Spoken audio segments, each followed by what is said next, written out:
sorry, Dr. Fani. Maybe you can introduce yourself correctly, maybe. Okay. UETM Malacca, yeah? Right. We wait 5 minutes, Dr. Fani. Thank you.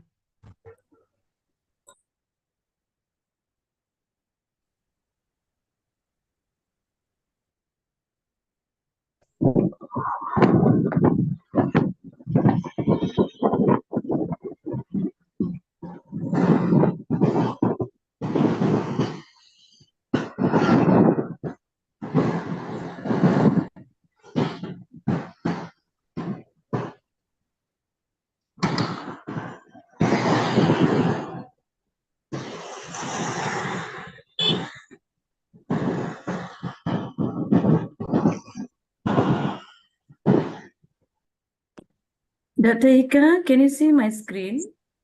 Yes, sure. Can be viewed, huh? Yeah. Thank you. Yeah, no worries.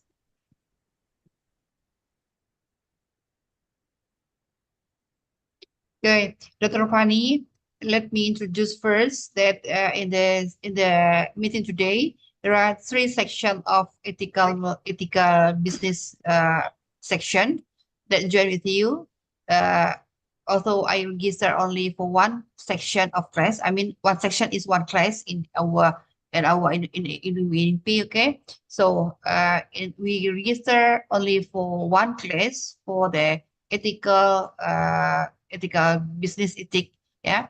But for attending the lectures, all section or all classes we have joined with you.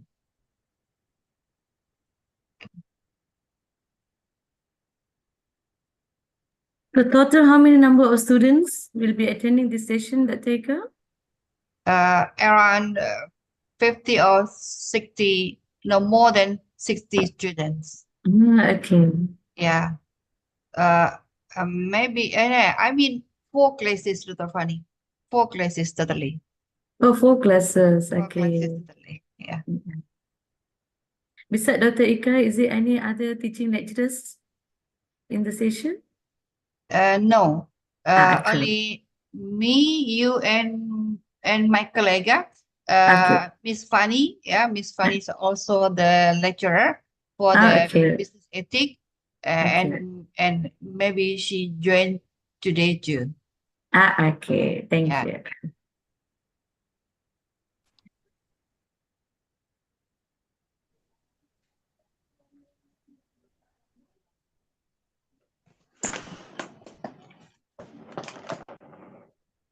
Okay, I think we can start now.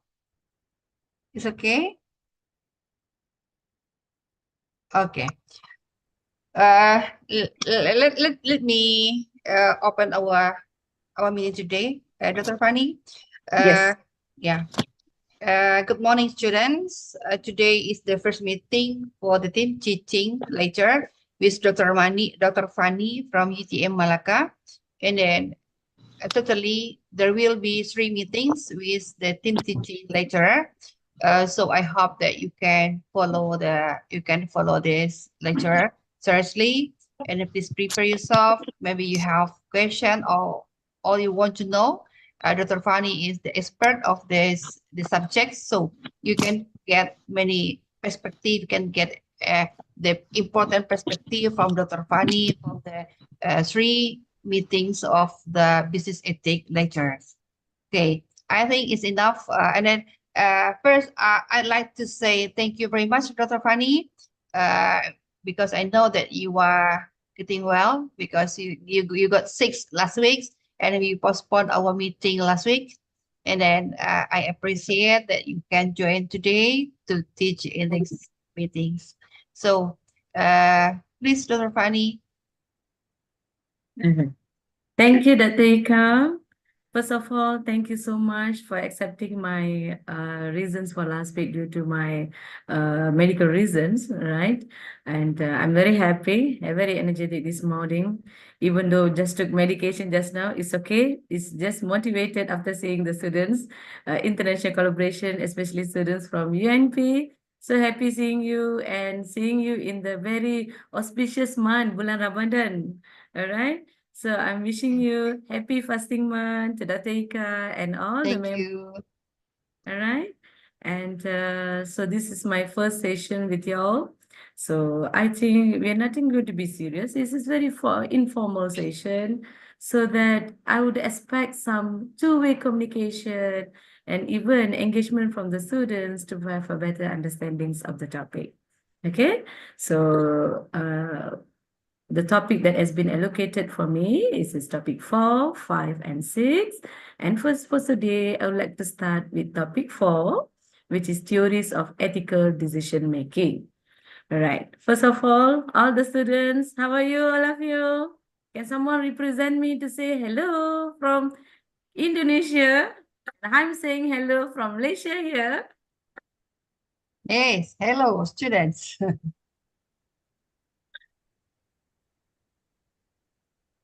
Hello. Hi, Miss. Yeah. Hello, Miss. Yes, thank you. Hope you all doing very fine. I'm Okay. Miss. But you? Thank you. Yes. Yes.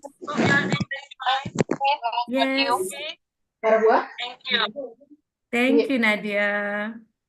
All right. So I think it's a positive vibe, right? At least we know, even though we are in the virtual session, at least we have a connectivity and physical, what do you call, the feeling of appearance within us, right? Okay, thank you so much. So with the, I think that Tika, can I start the session with them? Yes, please, Dr. Fani. Thank you, Datika. All right. So, dear students, today's topic, as you know, this business ethic topic, of course, is fully theory. Okay. And somehow you are going to start this topic with the theorist. So, will make you more feel like, oh my God, is it so boring? Is it so many theories? Is it so many things to be learned? You know? So, please avoid all these things. Don't worry.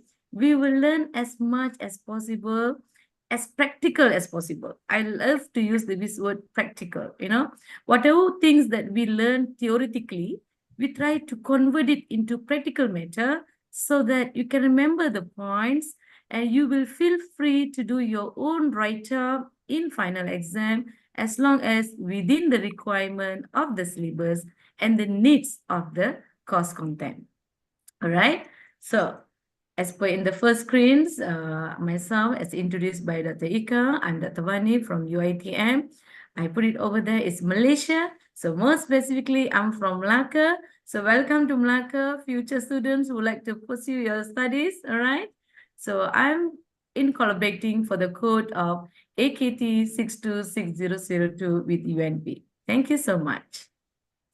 Okay, so the learning outcomes for today's topic, we have 6 theories to be covered. Students, I hope you're ready with me to cover the 6 theories. At least you can remember any of the 3 of it, superb enough, because I'm going to do a revision session with you.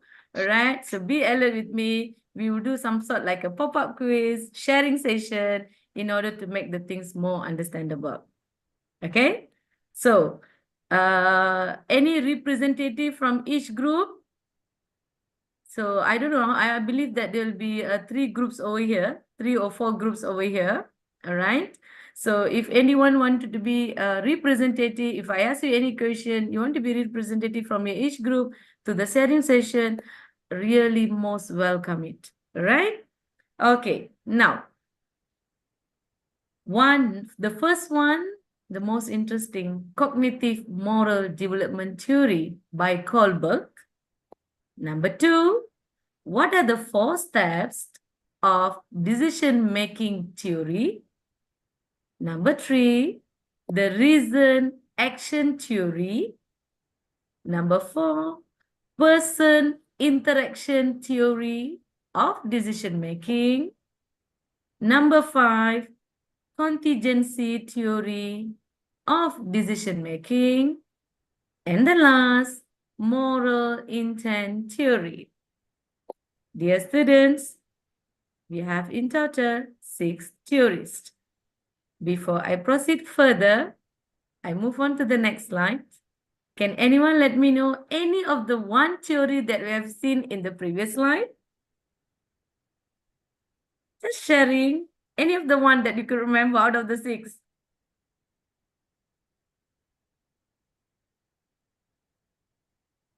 Anyone? Okay, I show again. 1, 2, 3. Now, anyone?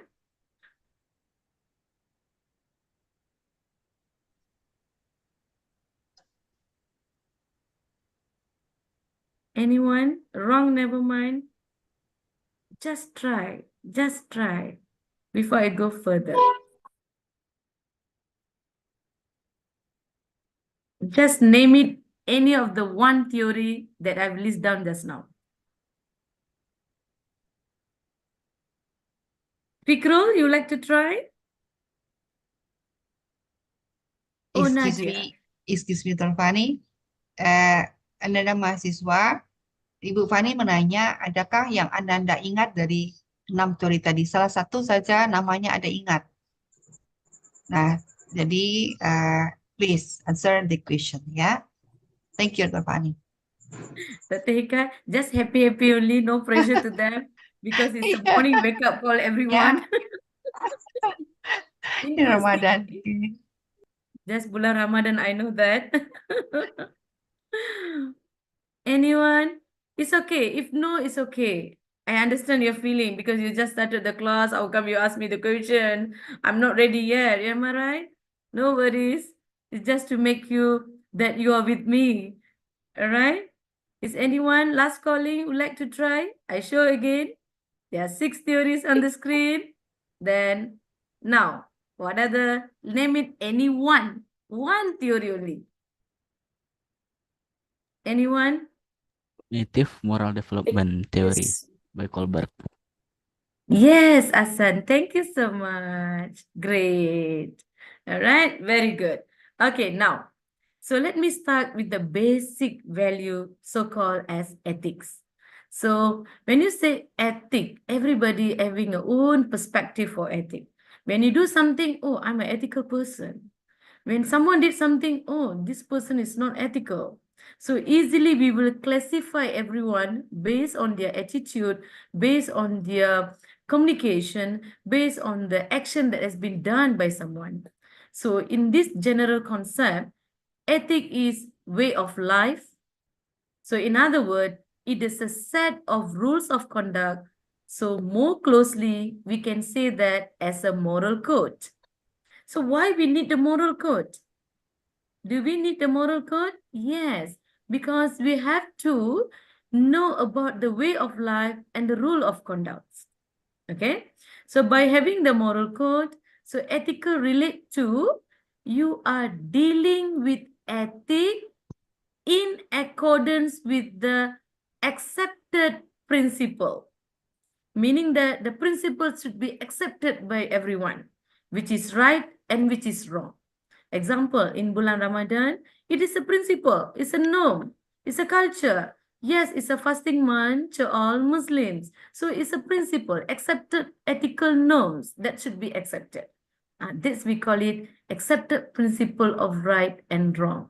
And you as a student, is it the accepted principle of right and wrong? In the exam hall, you have to comply with the rules and regulations. We have a... Yes, you have anything to ask, Melanie? No? All right. So we have a moral standards, we have a legal standards. Legal standard, you have to obey to the law and regulations. If you are not, you will be punished. But when you say moral standards, there's no punishment, but it's a kind of a moral obligation for you to accept the principle which is right and which is wrong. And sometimes it is governed by the conduct of profession itself. Okay, so this is a general introductions, a basic introduction. I'm not going to be deep on this, but at least we have a starting knowledge what you mean by ethic. Okay, I still want to recall today's topic is theories of ethical decision making. In order for you to understand better What are the theories that interrelated in order to make an ethical decision making? You should know what is the meaning of the concept of ethical decision making. All right. So if you look at on the screen, okay, if you look at on the screen, you can see clearly that number one, we have how many elements over there? Okay, we have 6 elements. All right. If you look at on the first one, can anyone read for me? What's the first one? Is it clear? Can anyone read? What's the number one? Yes, I can read it. Okay, teacher. Hassan, what is the number one, Hassan? Identify the problem. Identify the Very problem. good. Identify the problem. You have to identify the problem. Okay, so if you're having a problem, you should identify what are the problems that I'm having. See, when we're learning this topic, I always remind even my personal students over here, don't confuse yourself by learning ethic as an individual perspective and organizational perspective. It's a two different things, right? If you're thinking about yourself as an individual, this is we are concerned about individual perspectives of ethics. But for this topic, we are looking forward towards business perspective. So ethical matters in business perspective. In other words, business environment. Okay, so if you're running a business, if you're owner of the business, if you're being one of the stakeholders in the business, you should able to recognize, you should able to identify what are the problems that ongoing in your business. So that's number one. Identify the problem carefully, thoroughly. You should know things better. All right. Okay. Anyone? What is number two? Identify stakeholders, Miss. Very good. Thank you, Anggun. I like your name, Anggun. All right. Okay. Identify stakeholders mean, in business, we have stakeholders, right? Internal stakeholders, external stakeholders. Am I right? So can anyone know who's the internal stakeholders in the business? Do you know anyone internal stakeholder? Is it employee? Yes. Is it owner of the business? Yes. Is it the management? Yes. All them are internal stakeholders. External stakeholders is your external parties of the organization. Some sort like government, your supplier, your customer, your bankers, financial institution. Okay. So all these relevant parties, we call it as a stakeholders. All right. So number two, your second step, identify the stakeholders. Very good. Number three, anyone? Identify alternative, Miss. Yes, thank you, Siti Maisara. All right. So identify alternative. What alternative we are looking for? What alternative? Is it we are looking alternative action, alternative solution? Yes, all right. You're looking for alternative. If you're having a problem, you're looking for alternative. What is a problem? It's a kind of problem solving. You're finding the solution for your problem. Okay. So of course, when you are in the problem, you'll go for one or two alternative. Some are so smart, they go for 3 or 4 alternative. Option A, plan B, plan C. If I try to work out with plan A, if not success, I go for plan B. If not means I go for plan C. So this is the process that involved in identify alternative, right? Very good. Number 4. Anyone? Satya, is it? Satya Isani. Yes, identify Thank factor.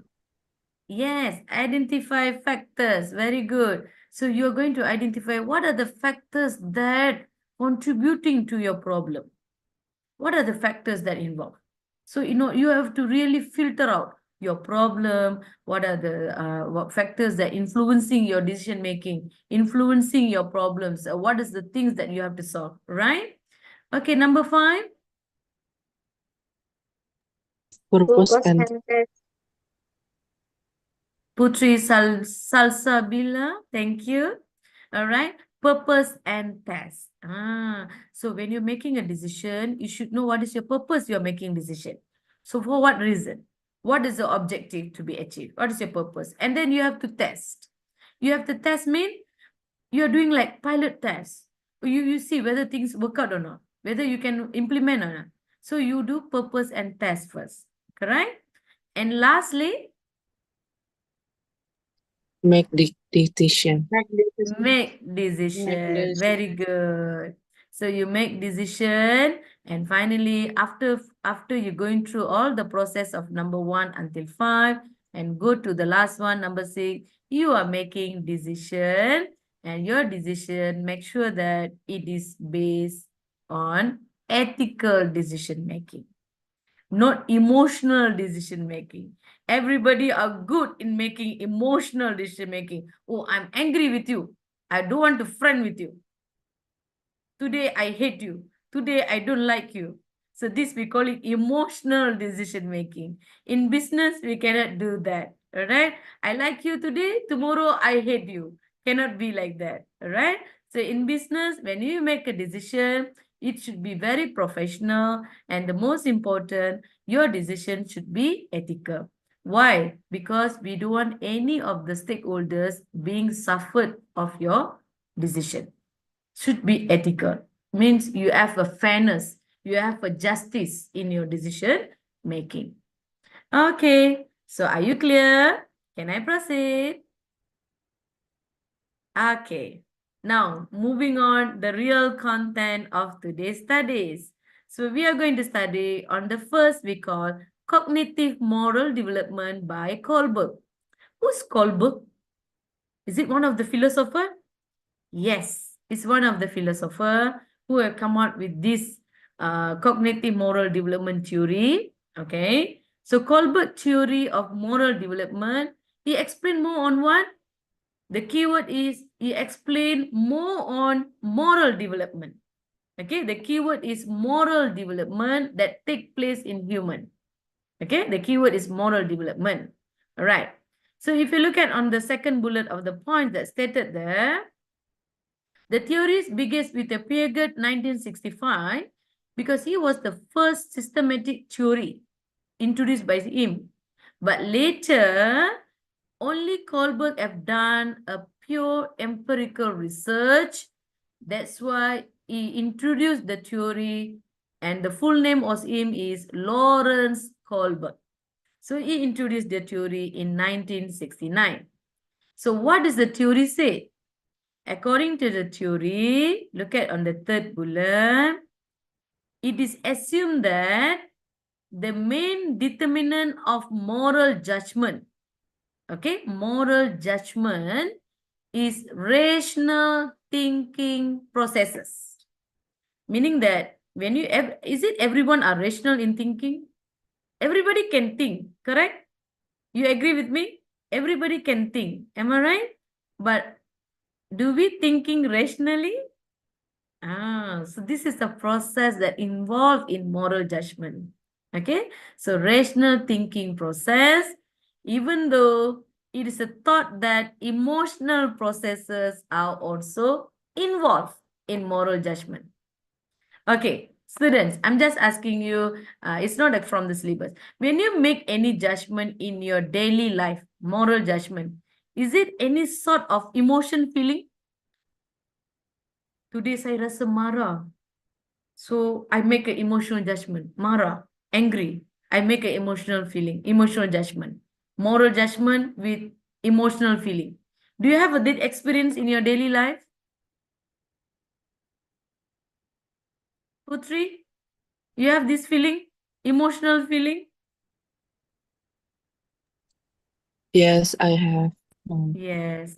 I think it's a common, right? For everyone, when you're making a decision, you might have an emotional process. So same thing as mentioned by Kohlberg. Be careful. He said that emotional processes are also involved, at least in part, in moral judgment. It's not as a overall. Thank you, Putri, for sharing. All right. So we continue with the next. Okay. So what's the theory say? The theory hold that moral reasoning, in other words, a necessary condition for ethical behavior. Right? Necessary condition for ethical behavior. So how many stages that we have? 6 months. Yes, we have 6 developmental stages. All right. When I say Kohlberg, dear student, the keyword for today, remember in your mind, oh, Kohlberg Development Theory, 1969. Okay, what's the thing? It's about moral judgment. Number 1. Number 2, moral judgment, go for moral reasoning. So when you say moral reasoning, how many stages? 6 stages. Must remember this. This is the keyword for you to remember, for you to easily catch up in your tutorial practice, in your final exam application. Okay, so I'll do a revision at the last so that everybody will be involving in the session. But now, slide by slide, I want you really to catch the keywords and to understand the better. Okay, so before I move further, I repeat, when I say Kohlberg, the year was 1969. The full name is Lawrence Kohlberg. Okay, what is the determinations? It's the determination of moral judgment. And next is holding the moral reasoning with 6 development stages. We are going to look at in more detail what are the development stages after this, right? Okay. Each more adequate at responding to moral dilemmas. So meaning that each of the 6 stages will explain about the variety of moral dilemmas. The various of moral dilemmas. So we have a moral dilemma, we call it ethical dilemma ataupun moral dilemma. So these 6 stages will help you to determine the moral dilemma according to the stages, right? So Kohlberg followed the development of moral judgment, who also claimed the logic and morality through the constructive stages. So constructive means step by step. So what are the step by step? The 6 stages, we have 3 levels: pre-conventional, conventional, and post-conventional. I repeat, Kohlberg development theory, we have 6 stages, and these 6 stages will have 3 levels of phases. Phase 1, we call it pre-conventional, followed by conventional, and the last is post-conventional. Okay, clear? Can someone say, okay? Miss. Thank you. Good, right? So now we are going to look at on more detail. What is the pre, conventional, and post? Okay. So this is the summary table that I've shared for you. Okay. So if you look at here, the 6 development stages, pre-conventional, each level got how many stages? Each level, how many stages? 2, ma'am. 2, correct? So pre got 2, conventional got 2, and post got 2. That's why in total is 6 stages. Okay? All right? Okay, now we are going to look at on the pre. What are the elements on the pre? Stage 1. Level, pre-conventional, stage 1. Obedience and punishment orientation. Obedience and punishment. So meaning that you have to obey to the rules, law, and regulation. If you do not obey, you against the law, you against the regulation, then you will be punished by law. So in more easy way, obey, otherwise you will be punished. So that is the keywords: obedience and punishment. So how can I avoid punishment? So in order to avoid punishment, I should obey the law and regulations. Okay, that's we call it stage 1. So always remember the keyword: obedience and punishment. If you know the keywords, you understand the basic definition, then you can apply in your case studies. Because most of the cases ataupun case studies that you're having in your textbook, in your tutorial, even in your past year exam question, of course, the question will ask you, the owner of the business running a chemical business, example. You're running a chemical business, but he released the chemical substance to the nearby river, example. So when you release the chemical substance to the nearby river, it will be affecting the living life of the nearby residents. The living life of the nearby residents, even the living life of the surrounded environments. Am I right? So is it to be punished? Yes, because the owner of the business does not obey to the rules and regulation because he released the chemical substance to the river. This we call it against the law, against the regulation. So fail to obey, you will be punished. So read the cases carefully. When you do the cases, every time you have to filter out whether the respective stakeholders in the case obey to the law and regulation or not. If they does not obey to the law and regulation, you will immediately explain and implement about the stage 1. Okay, this is the situation that you have to implement stage 1 Kohlberg development theory. All right, so that's number 1. Is it clear? Clear? Okay, I proceed with number 2. Stage 2. Self-interest orientation. Can anyone be volunteer happily? Don't be scared because I'm just want to help you as much as possible. We would like to have a two-way session. All right, happily, yeah? Conduct this class happily without stress because in my daily life, in my classes, I don't let my student to get stressed because I want them to really happily learning, happily understand the subject. All right? Okay, now, can anyone let me know what you mean by self-interest? What do you know about self-interest?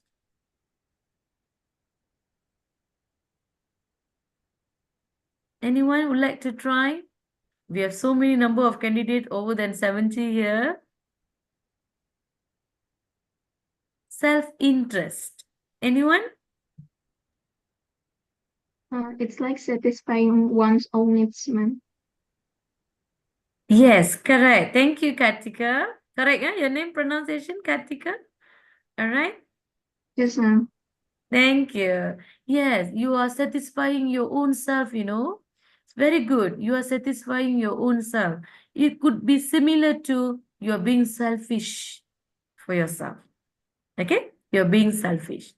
Okay. So self-interest means, example, you're having a case whereby the owner of the business does not want to install safety equipment in the productions due to high costing.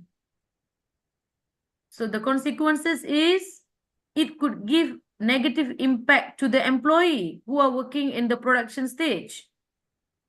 So meaning that the owner want to minimize the cost, maximize the profit, and only thinking for profit orientation, only thinking about the company profit, never thinking about the welfare of the employee. So he become too selfish, too self-interest. Okay, so that's we call it self-interest orientation. So students, when you review the case, be careful, filter sentence by sentence all the information. Whether is that you should implement stage 1 or stage 2. Is there anyone calling me? Lydia? Is there anyone calling me? No? Okay. All right. So, self-interest, number 1, number 2, that is the stage 2. Then we move on to the second level, we call it conventional level. So, conventional level means your stage 3, interpersonal, accord, and conformity. So, in other words, it's your social norms. You are following the social norm, what is accepted by everyone, the good boy or the good girl attitude.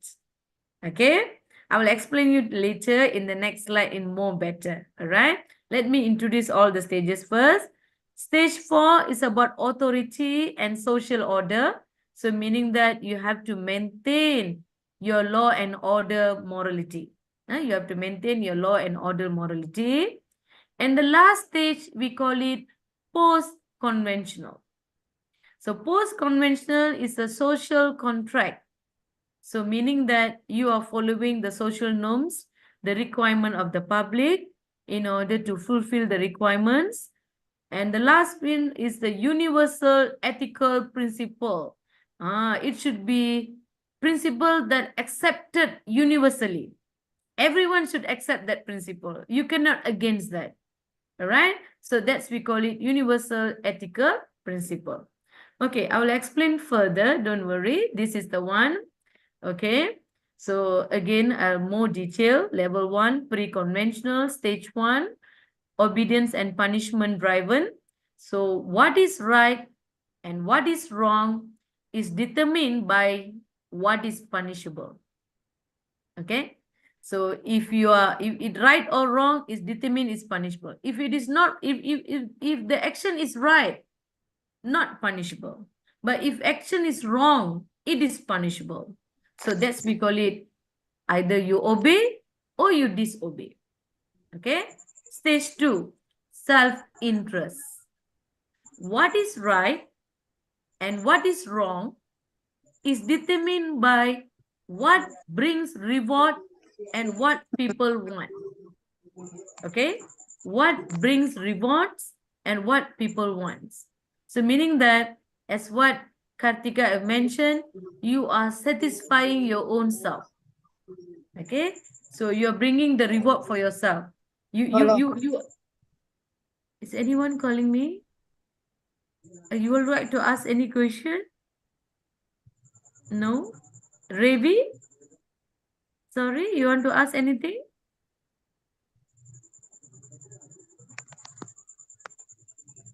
Okay. Ravi, I think you have to turn off your audio, mute your sound. Thank you. Okay. So what is right and what is wrong is determined by what is bring rewards and what people want. Okay. So basically your self-interest. Oh, today I want this. So it's my self-interest, my selfish. So other people's wants and needs come into the picture, but only on the reciprocal sense. So meaning that you move towards on your personal needs. Okay. Next. This is the one that I want you understand better regarding the stage 3, interpersonal. So being moral, you're being moral just for the sake being a good person in your own eyes and those of others. So you are portraying yourself, oh, I'm a good person. I'm a good citizen. For your own eyes and even to those others. So you want the majority thing is right by definition. So basically, if everybody say right, so you also agree, oh, this is right.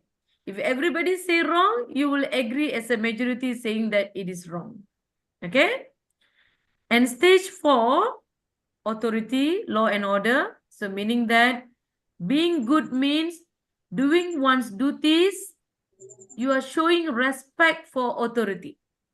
Your respect, you are really maintaining the authority, law and order. You're maintaining the social order. So meaning that the law are unquestionable. All right, because everybody accept and obey. You accept and you obey. That's why you maintain your law and order. All right. The last one is stage 5. Social contract driven. So meaning that individuals are viewed as holding different opinions and values. Okay. Of course, every individual, they have their own opinion. They have their own values. So in order to merge everyone into the same kind of understanding, laws are regarded as a social contract. So we implement the law to be followed by everyone so that it become a social contract for everyone to follow the same rules. So we don't want that, there's a different rules for people who are living in different state in Indonesia, example. Okay, this state, different rules. Padang, different state, different rules. Medan, different rules. Come to Jakarta, different rules. So this will make more hassles, right? That's why they're making regarded as a social contract. So meaning that the law should be respected. Individual rights can be supersede this law if they become too destructive. Okay? That's stage 5. And the last is stage 6, universal and ethical principle. So, what's about? Moral action is determined by inner conscience. So, in other words, you may or may not be in agreement with public opinion or society law. Okay, so meaning that your moral reasoning is based on abstract reasoning using the universal ethical principle. Ethical action are not instrumental, but it can be the end to the themselves. Example, okay, let me give some example. If anyone have went to let's say, if you go to any foreign country, do you think that you have to obey to the rules? You will say that when you go to foreign country, do you will say that, oh, I'm from Indonesia, I'm from Malaysia, I only will follow my country rules, I won't follow your country rules? Do you will say that? No, Miss. No. And then when come to international airport, right? Airport, when you're using the airport services, when you're using the international flight services, is it the rules are applicable to everyone? Or is it based on country? When we are in the passengers, we can have multiple passengers for multiple countries in one flight. Do you agree with me? When you travel, when you're in the flight, you can turn around to your passengers. You can have many passengers from different countries, all right? But everybody have to follow the instruction that given by the captain, the pilot in the flight, correct? Do we will say that, no, I'm not going to follow your rules, pilot, Mr. Pilot? Are you going to say that? No, because you are towards universal ethical principle. So when you are in the flight, no matter you are passengers from which country, as long as you are using the services of that particular international flight as the airfare services, you have to obey to the international ruling. Okay, so this is an example what we say. Deva, are you calling me? Hassan, correct me if I'm wrong. Is he calling me? No, Miss. Okay, no. All right, clear. Now, so when we say that, so I hope you understand what you mean by universal ethical principle. So when you are at some example, when you go to Mecca, I'm giving you the example. When you go to Mecca, do you will follow the rules that are implemented in Arab Saudi, that is implemented to all the people who come from Mecca? Everybody will follow. They don't bother whether you're from which country, correct or not? The timing, the rules, everything. So that's we call it universal ethical principle that you have to follow. So you're clear, huh? What I mean, huh? It should be universally accepted. All right, good. So my dear student, successfully I've explained about the first theory, cognitive moral development of Kohlberg. Okay, can we have a revision session? Simple revision, simple only. All right. Number one, what is the keyword for Kohlberg development theory? Keyword that I told you just now. Anyone? Try and error. Wrong, never mind. Dr. Vani won't scold you. Dr. Vani will be very happy with you. Moral judgment, ma'am. Very good. Moral judgment. Who said just now? It's me, ma'am. Akmal. Thank you, Akmal. Moral judgment. Very good. Congrats, Akmal. Number two. Can anyone let me know how many stages in total? Quickly. 6 stages. 6 stages, Miss. Akmal, kesian sikit Akmal. Give chance to others. Pity them. Nak dapat pahala bulan puasa. Pahala bulan puasa. Kita bagi semua. Alright? Okay, come. Any other one? How many stages? 6. 6 stages. 6 stages, Miss. 6 stages. Very good. Very good. How many level? 3 level, Miss. 3 level. Very good. Each level, how many stages?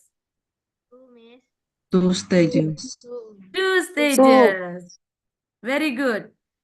Okay, those who haven't participate, yang belum participate, yang belum I tengok muka lagi, cute-cute lagi kan? Come lah, participate together. We learn together today, alright? Okay, now, can anyone remember, just keyword pun tak apa. No need to tell me the full sentence. Anyone remember what is the first stage? Keyword, first stage. What is that? Anyone? First stage is obedience and punishment orientation, Miss. Very good, Putri. Thank you, Putri. Very good. Okay. Anyone remember what is the stage 2? Self-interest and interest orientation. Self-interest. Very good. Number 3. Kita bagi yang belum participate lagi. Number 3. Anyone remember? One word also I'm happy. At least you remember any one word. What is number 3? Stage 3. Hello. Court and conformity, Miss.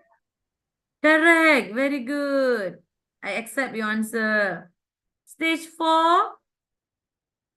Anyone?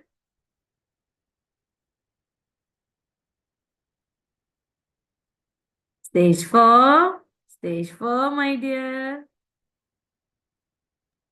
Authority and social order maintaining, Miss. Yes, very good. Very good. Stage 5.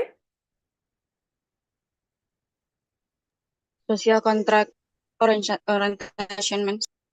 Very good. Thank you, my dear. What is your name? How do you pronounce Viola, is it? Atau Viola? Viola, Miss. Viola. Thank you, Viola. And the last, stage 6. The last one, I want to ask Asan this time. Because you were so motivated listening the explanation for stage 6. Asan, what was the stage 6? Universal. Viola, we give chance to Asan. Universal ethical principle.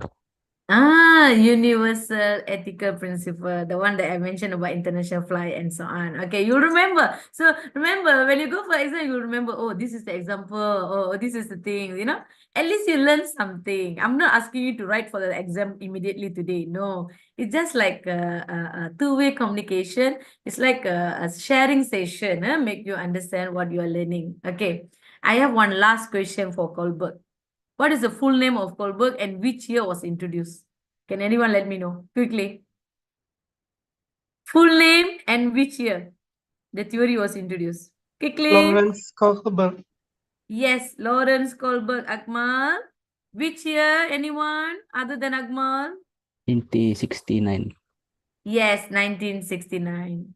Thank you so much. All right. Now we move on further to 4 steps of decision-making theory. Okay. So what are the 4 steps? Who introduced? Rest 1986. You don't take Rest, huh? The person name is Rest, okay? Rest 1986. He proposed the 4-stage model of ethical decision-making. So what was the 4 model? Why he introduced that? So basically, he want to determine what is the difference between what is right and what is wrong in a personal situation. Okay, so you want to determine what is right, what is wrong in a personal situation. Okay, so when you're making and implementing decision, right, when you're making an implementing decision, you must always include widely accepted ethical principle. You cannot say, oh, I'm doing this ethical principle only to be accepted in Padang, not in Medan, not in Jakarta. So you should come up with the principle that widely accepted by all citizens in Indonesia. It should be widely accepted, not too narrow, right? Must be everybody accept the principle, right? And the character and values into the practices. So the full name is James Rest, 1986. He come out with 4 components of model of moral development. So remember, this 4-step theory introduced by Rest 1986. The keyword is moral development. Okay. Just now the Kohlberg was moral judgment. This is on moral development. And the model got 4 components. Okay, the model got 4 components. So what are they? Number 1, moral sensitivity, moral judgment, moral motivation, and moral character. We have 4. Sensitivity, judgment, motivation, and character. So we are going to look at in more detail what is the meaning of each component. Okay, we start with the first, moral sensitivity. As a human being, do we too sensitive in everything? Yes, we have a sensitivity, right? We have a kind of sensitivity. So when come to ethical matters, a lot of sensitive matters, okay? So the person must be able to interpret situation in specific causes of action. So when you are having in any of situation, you should able to interpret your problem. You should able to interpret your situation in more detail. All right, in specific cause of action means in more detail in order to plan for the right action. So in summary, the essential element is you must be able to see the things from the perspective of others. So the moral of the story is, when you make any decision, you must take care the sensitivity of others. Am I will hurt your feeling or not? Am I breaking the norms and culture of anyone's or not? You must take care the sensitivity of others. You must take care perspective of others. Must think from other stakeholders' perspective. Don't think from your side alone. Oh, I'm the owner. I only think about what I want. I never bother about what my stakeholders want. I give one example. Let's say the business are super good. Okay, your business are super good. You are having a product A, product B, product C. Suddenly you have a very good demand from the market, ask you to introduce product D. Okay, product D. Okay, A, B, C, super good. People demand for product D. This is one of the experience that I would like to share in one of the food industry, producing biscuit. Okay, so sorry, in the fasting month, I'm using the word biscuit. Never mind, in evening, buka puasa, you can eat biscuit today. All right. So this company got chocolate flavor, got vanilla flavor, got lemon flavor. Okay. Suddenly, there's a demand from the market. Why not you introduce peanut flavor biscuit? So already got 3 flavor, you know. Suddenly, they want to introduce one more flavor, peanut flavor. This owner of the business, super excited because of the demand, and he extend, in other words, he expand his division in order to produce for peanut biscuit. He purchased the machinery, he allocate the right space in order to enhance the division for the production. But he failed to increase the number of employees. What happened was, he start using sharing resources. Sharing resources is a very good in organization to minimize the cost.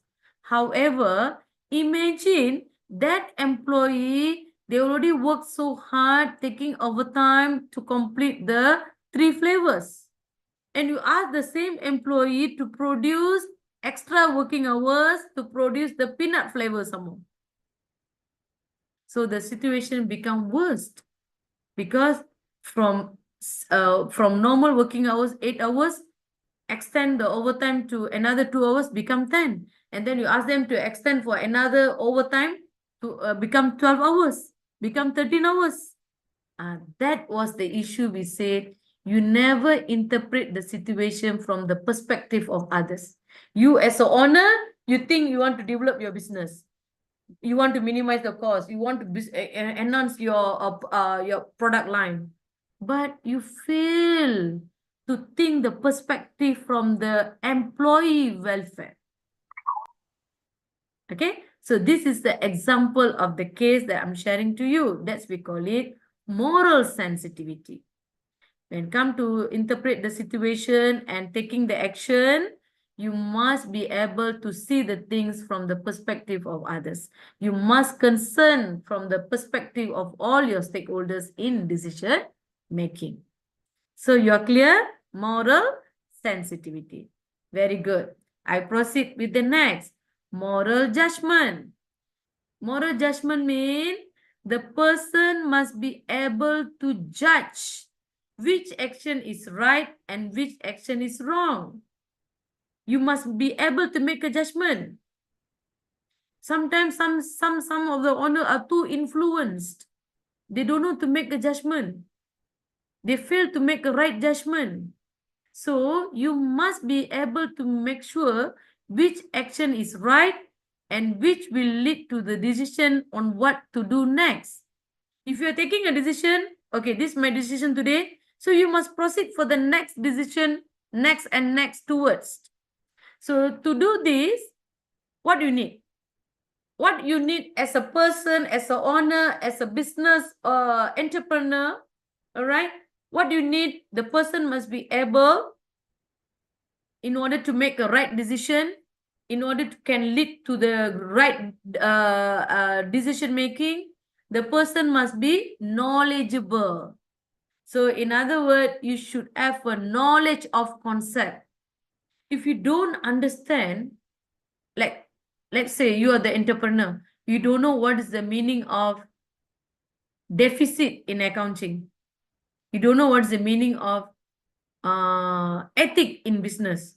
You don't know all these things. What is ethic? I don't know what is ethic. So without knowing the knowledge, how are you going to make a decision? So you should have a proper, sufficient knowledge about the concept, and you should have a code of conduct. Everybody having a code of conduct. This is your guidelines, your guidance, all right? And another one, you should have an ethical principle. Ethical principle means you should have ethical values. Can anyone let me know what are the ethical values that you know? Is it integrity one of the ethical value? Integrity? Yes, it is, ma'am. Yes, yes. integrity. What else? Honesty, is it also ethical? Honesty? Yes, Miss. Very good. Okay, give me 2 minutes.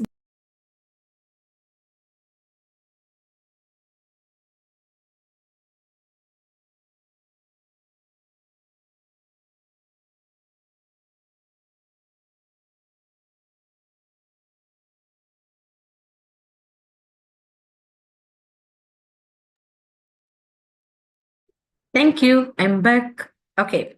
Now, so as what you mentioned, honesty, integrity is a part of your moral values. Okay, it's a part of your moral values. All right. Okay, good.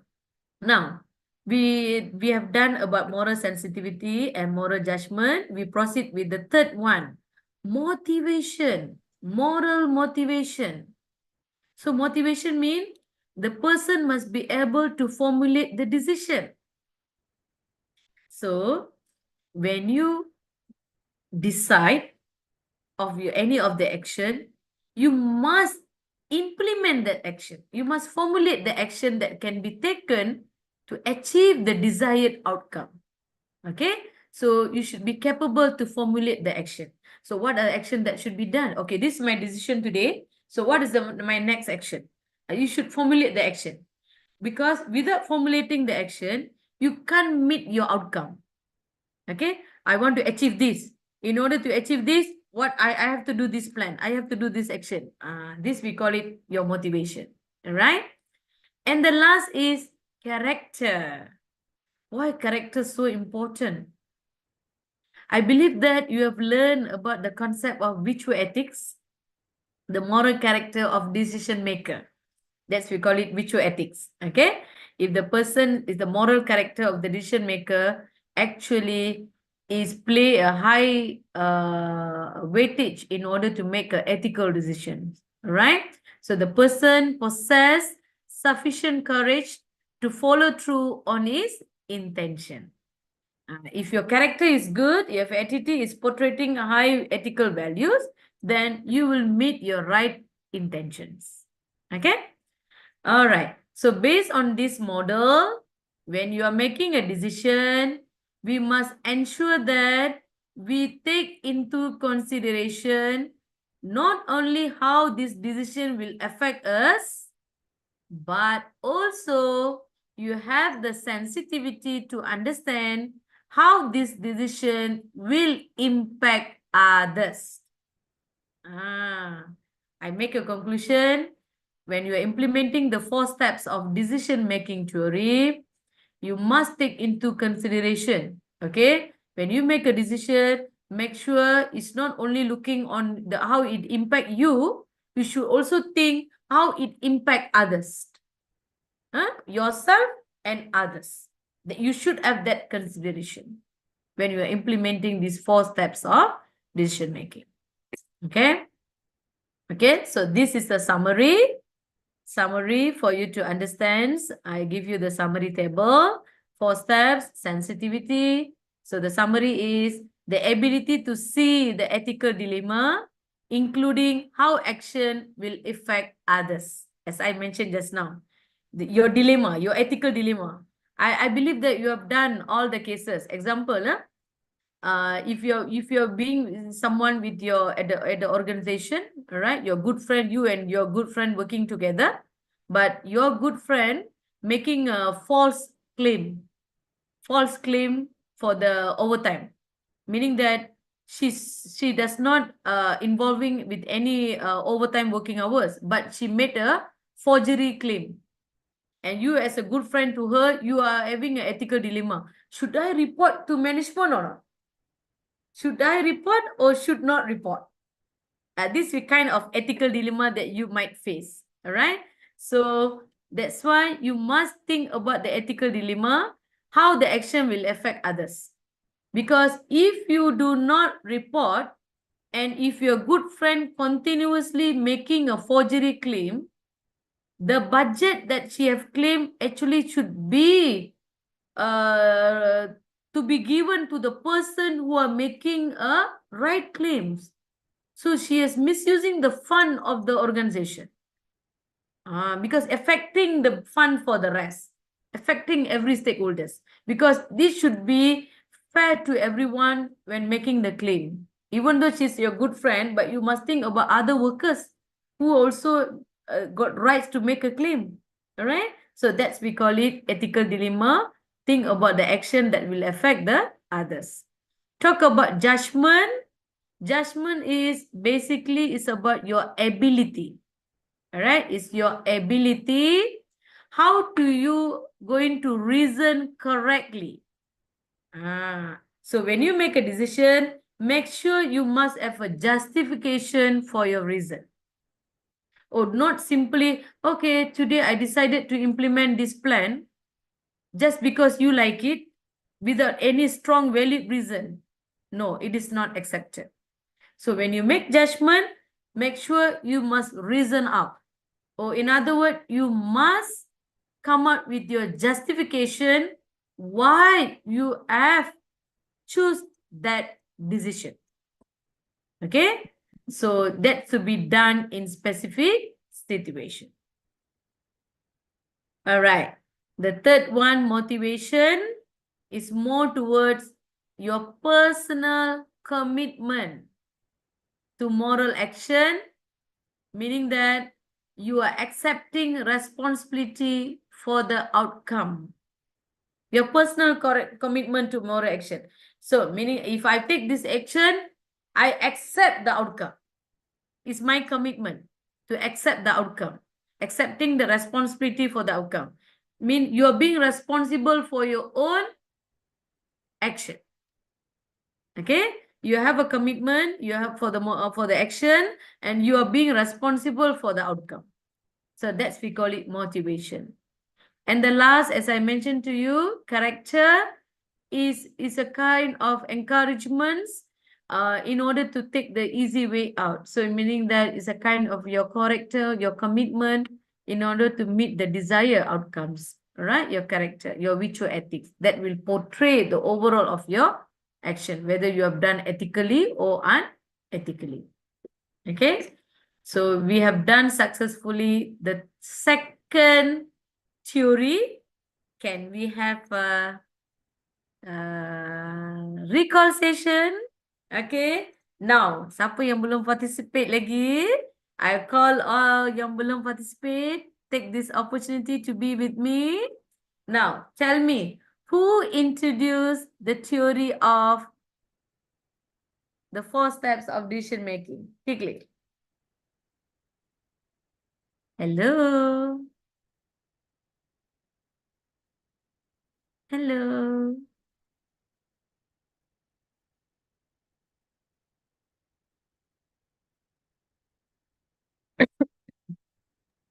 James Rest.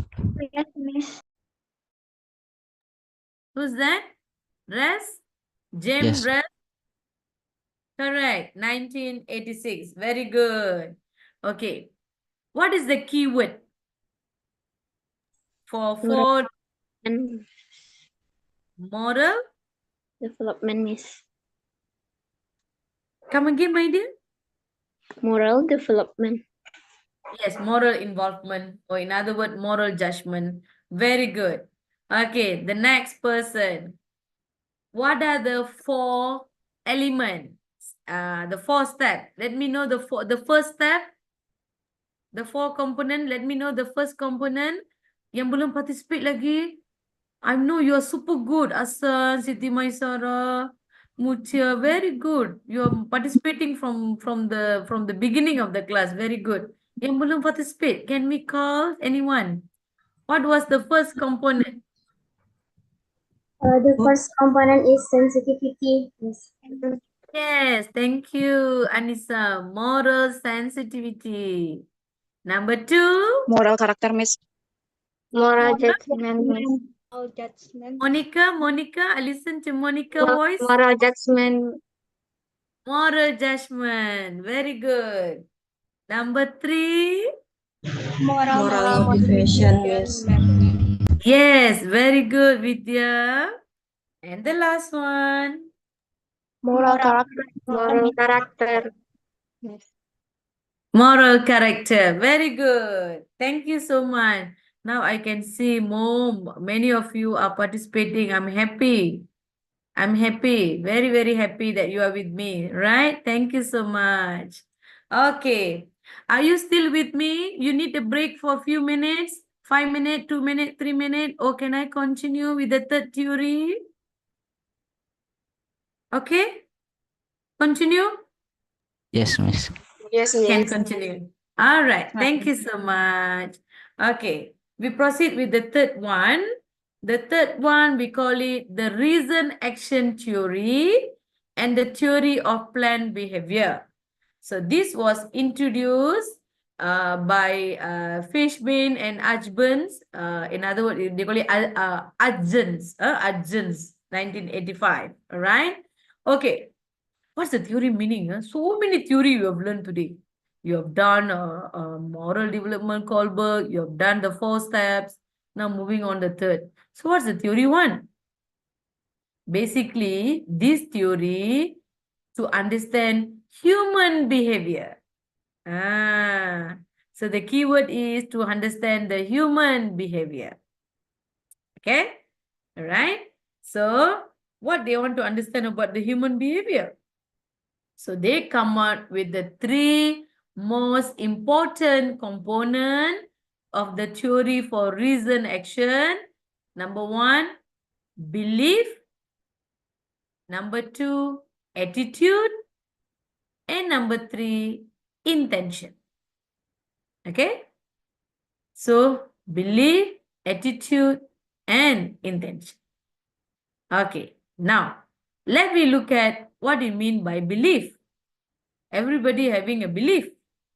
So what's the theory said about the belief, right? So describe the probability that the person think some action will cause a certain outcome. You will have a belief. When I make any action, definitely there will be any outcome. And this we call it belief. Every action got outcome, correct? Every action that you have done or every action that you have decided, definitely you will have the belief, you will have the outcome. So that's the things that belief mean. Person thinks some action that will cause a certain outcome. Okay. So attitude mean concern whether or not someone think the outcome is favorable or unfavorable. Okay. I repeat slowly to make you understand. Belief mean you make action and you believe that from the action there will be outcome. Attitude mean from the outcome you have a thinking whether the outcome is favorable or unfavorable. And the last one, intention mean is the way that someone intend to behave in response to belief and attitude. Intention mean the way you behave towards the belief and attitude. How you behave yourself towards the belief and attitude. So actually it's blended. It's a blended human behavior. Blended human behavior. That's why I'm telling you, this is more to psychology theory. Most to psychology about human behavior. Okay? Belief, attitude, and intention. Okay, let me look at the next points about it. I will explain about this chart later, but let me look at on the next. Okay.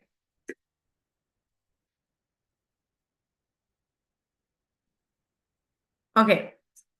The theory of reason action, actually the full name of this psychologist was introduced by the psychologist Martin Fishbein and Isaac Azen in 1975. And these 2 philosophers ataupun these 2 psychologists propose a hierarchy for the theory of reason action, meaning that every action got reason. That's why they come out with a reason action.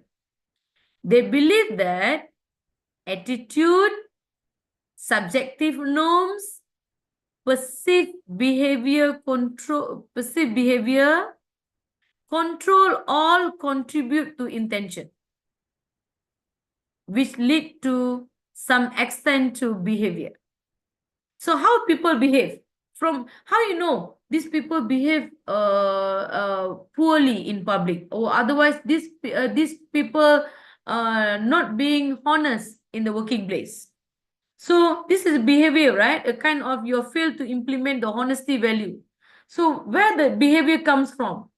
So according to them, the behavior comes from attitude, your internal attitude, and then come from subjective norms, your norms value, right? The very subjective, and your perceived behavior, how you accept, how you perceive any of the behavior. Example, sometimes from my eyes, when I look at someone, I will see that, oh, this person is very hardworking person. But when your friend having a different opinion, no, I don't think so, he's a hardworking person. I feel like he's a very lazy person. See, how you perceive. It depends how you perceive regarding the behavior of the persons. Okay, so everything is contribute to the intention, and from the intention, it will lead to behavior of the persons. Okay, so basically, the behavioral, normative, and control belief underlying these are influenced by external variables. Okay, sometimes it will determine by your demographic, will determine by your personality itself. Naturally, the person is too introvert. Sometimes when a person is introvert, you will say that, wow, poor communication skill. No, sometimes because of nature, personality. Doesn't mean that the person is poor communication. When you ask them to communicate, when you ask them to do the presentation, they will do the presentation better. But poor socialization because the nature is introvert person. And that's we call it example, right? And also from demographic factor. Demographic can be from your aging populations, all right, from your living style, from your geographical areas. So it's all these concerns, all right. So these are the influencing factors in order to identify the theory of reason action on the main terms, right? So basically we have 4 terms: belief, attitude, subjective norms, and intention. Okay, I'm giving you this graphical presentation, all right? So you look at there. I give you 1 minute for you to digest the diagram. What the diagram trying to tell you, all right? So meaning that what is the hidden information or what is the direct information that you can portray from the diagram for you to understand the reason actions. Okay?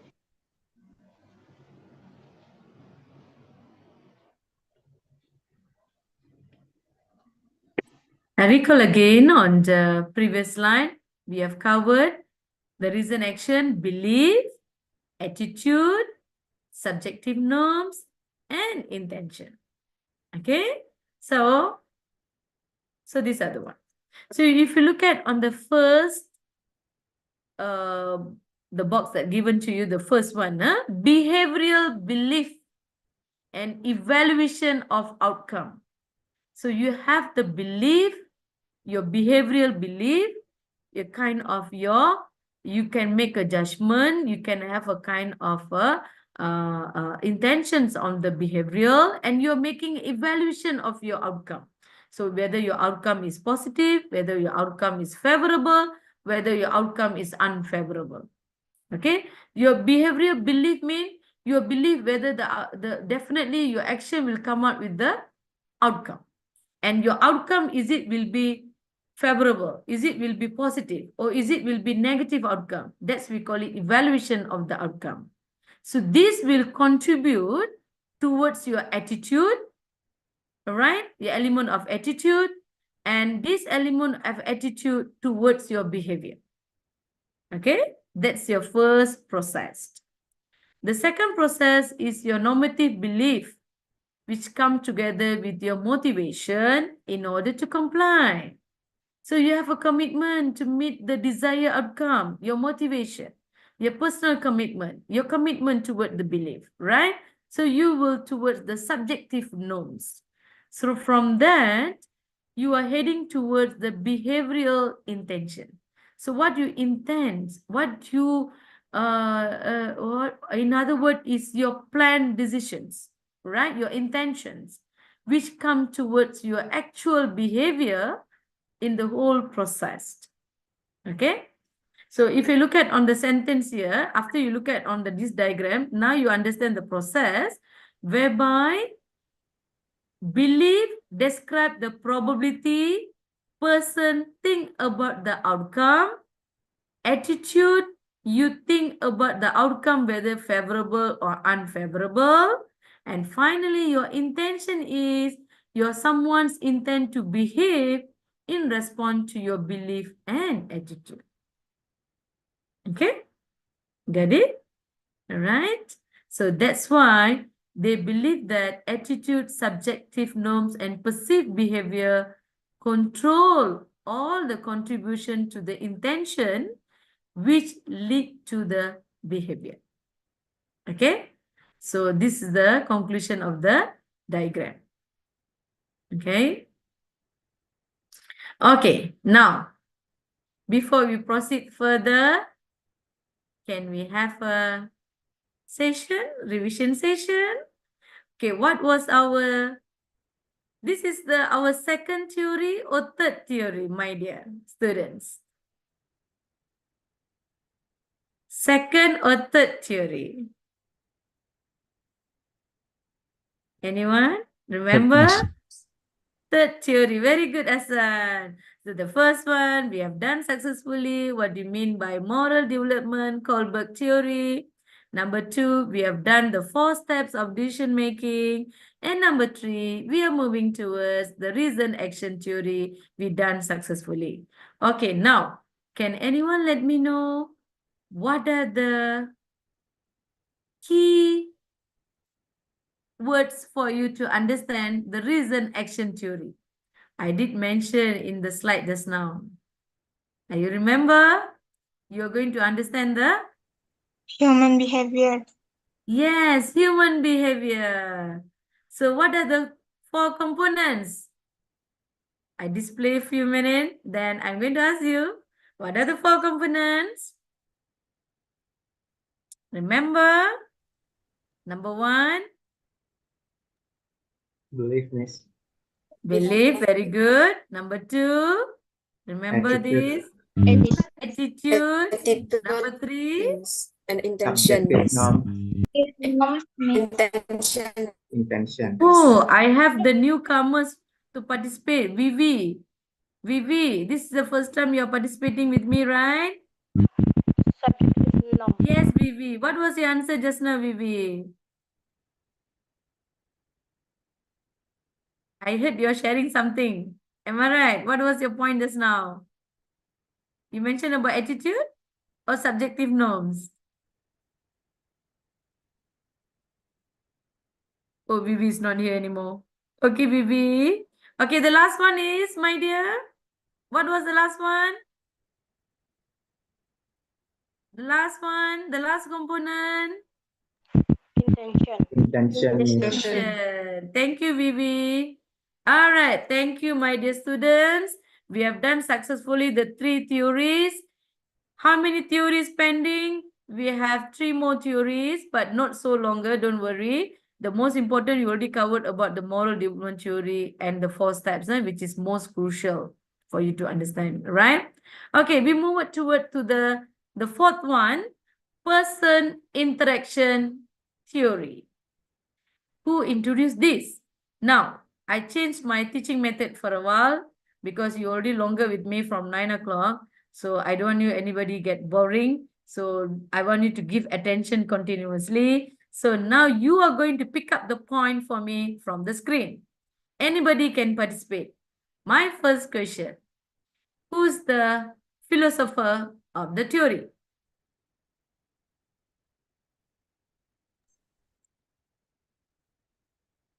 Quickly. Trevinos. Trevinos. Yes, Trevinos, 1986. All right. This is a person who what do you call Trevinos person-specific interactionist model. He suggests for ethical decision making with an organization is based on locus of control. So meaning that to influence of a person to act on the cognition regarding what is ethical and what is unethical. Okay. So this Trevinos, he takes into account stages of cognitive development theory. This is something interesting, you know. This philosopher, you collaborate with Kohlberg, you introduce the model in enhancement to the Kohlberg development theory of the 6 stages. All right. So you come up with the 4 more stages, 6 become 10, another 4 more stages, just to make it the things to be situational specific variables. So meaning that it is a theory for you to analyze the ethical decision making, and you analyze the result, whether it is an ethical or unethical behavior. You're looking on the finding itself and the outcome of the finding itself, right? So what has been done? Okay, wait, let me see on the thing. Okay. So what has been done is more toward the situational specific variables in order to explain about the individual and situational moderators. So Trevinosly, they introduce the stages in order to have a development for the first proposed by Kohlberg. It's more analyzed. So whatever that things has been introduced by Kohlberg in the first earlier 6 stages, it will analyze in more detail in order to have a specific variable for each of the stages. So that's about the Trevinos 1986. So basically, you want to make an outcome to analyze the outcome, whether it is ethical or unethical behaviors or actions of the noted on above, right? Okay, next, we introduce the next one. Contingency theory of decision making. Contingency. Have you heard the word contingency? Do you have any contingency plan as a student? Any contingency plans? You will have the word contingency in your daily life as a student, right? If you're planning today something, oh, today's my things to do for today is this. But if I cannot, I will split my task to be continued tomorrow, or I will segregate my task accordingly. So if definitely you will have a contingency. What you plan doesn't mean that's going to happen. You're definitely going to have a contingency. So same thing goes to contingency theory. Okay. So this contingency theory and ethical decision making, this theory was introduced by Farrell and Grisham, 1985. So what the model suggests? The model got 3 components, right? Number 1, they must make sure that the decisions are more significant. So when you're making a decision, make sure your decision should be significant, should be relevant, should be acceptable, should be giving a high impact to the decision. Okay. Number 2, the decision cannot be reversed. 1 minute, huh? Give me 1 minute. I take a cup of water for a while.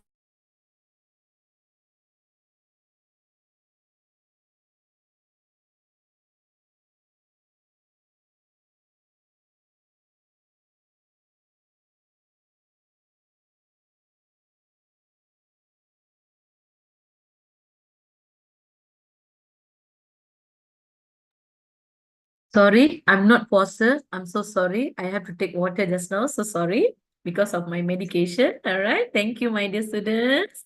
Okay. So what does the model suggest? All right, as I mentioned, number 2, the decision cannot be reversed. So if you already take the decision, don't quit the decision. You cannot reverse. You must proceed, whatever things that you have decided, right?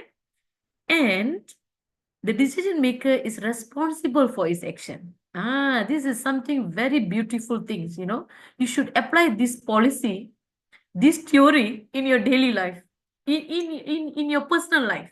It's not only, I used to mention the word daily life means sometimes the attitude of students on Monday is different with Tuesday. Tuesday is different with Thursday. Thursday will be different on Sunday. Suddenly become Sunday, wow, you're so enjoyable, you're so relaxed. Come to Monday, you're too moody, you're too stressed, you're too fearful. See, that's why I said this is a kind of your decision-making theories, whereby contingency theory is something that relate to your personal behavior, right? So not only business entrepreneurs, not only the organization management, but any individual must implement this model in order to make a contingency decision accordingly, right? I repeat, number 1, when you make a decision, make sure it is significant. Number 2, make sure that your decision cannot be reversed. And number 3, you must make sure that your decision, the decision maker must be responsible for his or her action. Okay, you must be liable. You must be responsible, liable. You cannot blame others. If a positive outcome, people will say, oh, it's my decision, that's why the action is positive. When come to negative outcome, oh, it's not my decision, it's my management decision, it's my friend's decision. No such way. Yeah? So this is the implemented ideology that you have to follow. Then the decision strategy will be more analytic. Yes, you have to analyze the decision strategy. It should be more analytic and the result in a greater investment of time and effort than when the opposite conditions are true. It's true. When you're making a decision, you have a greater investment of time and effort. Okay, so it should be come out with the result that is in tandem with your commitment. Okay, the next is the basis. The basis is meaning that there's no one best way to handle any task. Of course, we wouldn't say that, oh, this is the best among the best, all right? But we are trying to choose the best solution in order to overcome the specific situation. Okay, so that's why this contingency theory will be very much favorable, highly benefited to the leaders to use parts of the style of leadership to accommodate the needs of the group. So when I say leaders here, it could be the top management of the organization, it could be the entrepreneurs, it could be the direct owners, it could be the stakeholders, board of committees, everyone's, right, in making a decision as a part of their leadership styles. Okay, it's a kind of leadership style to accommodate the needs of the group. The needs of the group mean I'm referring to your stakeholders. Every stakeholders, they have their own interests. So you have to accommodate their interests. You have to fulfill their interests. Okay, as an employee, they want their welfare to be taken care. They are very concerned with their health and safety issue. As a government, you must run the business according to the law and regulation. You must be a good citizen. All right? As a society, when you're expecting the entrepreneurs to be a good citizen, mean they're expecting you to be a good, responsible person toward the society, towards the environment, and so on. Okay? That's why we said accommodate the needs of the group. Therefore, you will get the best work outcome that is possible for you. Okay? So I think among all the theories, this theories is very closely related with your nature of the student as well, because you will be doing the decision and you will be taking a responsibility for the decision that you are taking as a student as well. So it is directly involved to your nature actually, right? Contingency theory for you to make understand. I really want you to understand the concept so that you can easily remember the keywords for you to implement in the relevant cases, relevant case studies. Okay, next, what you're going to explain about the contingency theory? The keyword is situational factors. Okay, situational factors, the factors that can affect the relationship between dependent and independent variables in the studies of the organizational behavior. Now, situational factors. Example, if the dependent, who's the dependent variable, dependent parties in the case studies? Who's the dependent parties in the organizational behavior? Is it they will be affected from my decision? This is the situational factors, the relationship between dependent and independent variables. Okay, so basically this contingency approach, it will encourage the individual approach to leadership and management. Yes, it's toward leadership and management because you are making a decision and you are making a very significant decision which cannot be reversed and you are being liable for your decision. Okay, so meaning that it will acknowledge the employees to have a diverse needs and motivations. Okay, so leaders must tailor their management practices. I love the word tailor their management practices, meaning that you are tailor-made or custom-made your management practices towards to meet the needs of the unique requirement and enhancing the performance. So when you're making a decision, your management practices should be in tandem with the needs of your stakeholders in order to enhance your business performance, including the unique requirements. All right?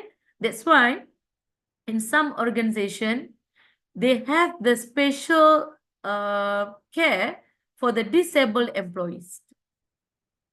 They have vehicles for the what do you call a kind of vehicles, the kind of the equipment, a kind of the special allowances. Even though it is benefited in terms of taxation for double relief, but apart from that, there is a concerns from the leaders who are really taking care of the needs of the stakeholders. This is a part of it, right? So the approaches which will encourage the relationship between dependent and independent variables. Okay? All right, good. Now, moving towards, okay, we have done the number 5, right? Contingency, right? And trivenous, right? Okay, now, shall we go for revision for a while for the contingency theory of decision making? Okay, can anyone let me know who introduced the contingency theory and decision making? Pop-up quiz. Anyone, quickly. Pearl and Gresham. Yes, which year? Not Asana, not Asana, not Asana. Go for others, giving a chance for others. Quickly. 1985. Correct, thank you.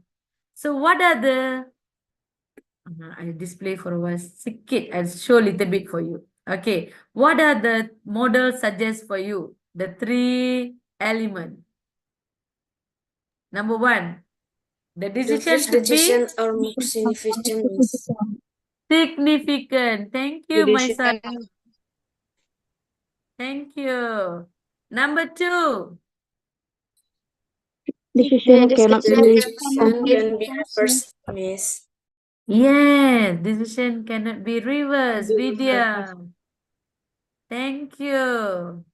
Number 3, decision maker is The responsible decision maker is for its Vidya, action. Vidya, can Responsible we for give, this action. okay, Vidya, can we give one more person? responsible. Any other person to participate the last one?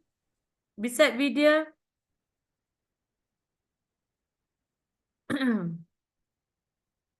Any other person? Vidya participating for, repeatedly participating. We shall call upon any other one? The decision What's the, maker is responsible for this action. Yes, thank you, Viola. All right. You being responsible for your decision maker should be responsible for their action. Thank you so much. Very good. Okay. And then what was the sorry, the slide is running. Okay. What is the benefit for the leaders? This theory, is it benefit for the leaders? Why?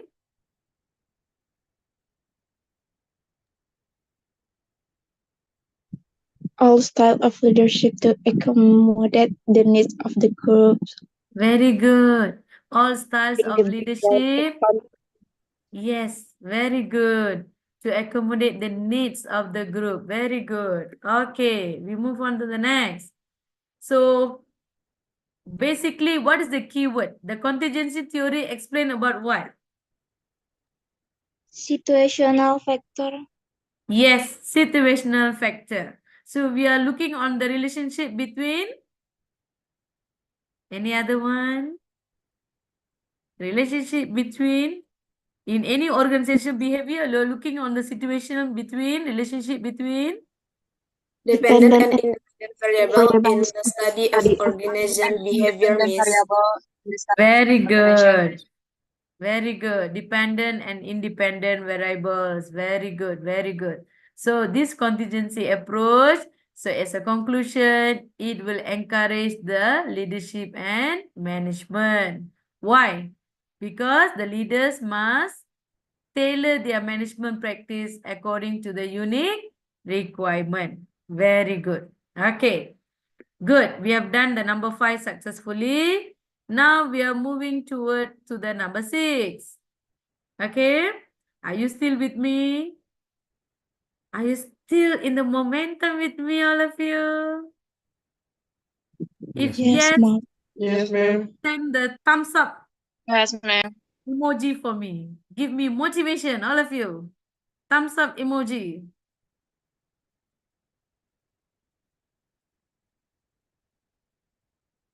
Can press. Yes, very good. Yes. Yes. Good, good. You're still with me. Very good. From morning. Very good. Okay. So don't worry. This is your last theory for the day. Okay. Moral intent theory. Okay. Moral intent theory introduced by Jones 1991. Okay. So what is the theory wants actually? Alright. So moral intent is the desire to act ethically when facing a decision. Meaning that when you have to make decision, they behave ethically. Okay? Meaning that they behave ethically when they're facing the decision, and their rationality is they want to overcome the rationalization to not be ethical this time.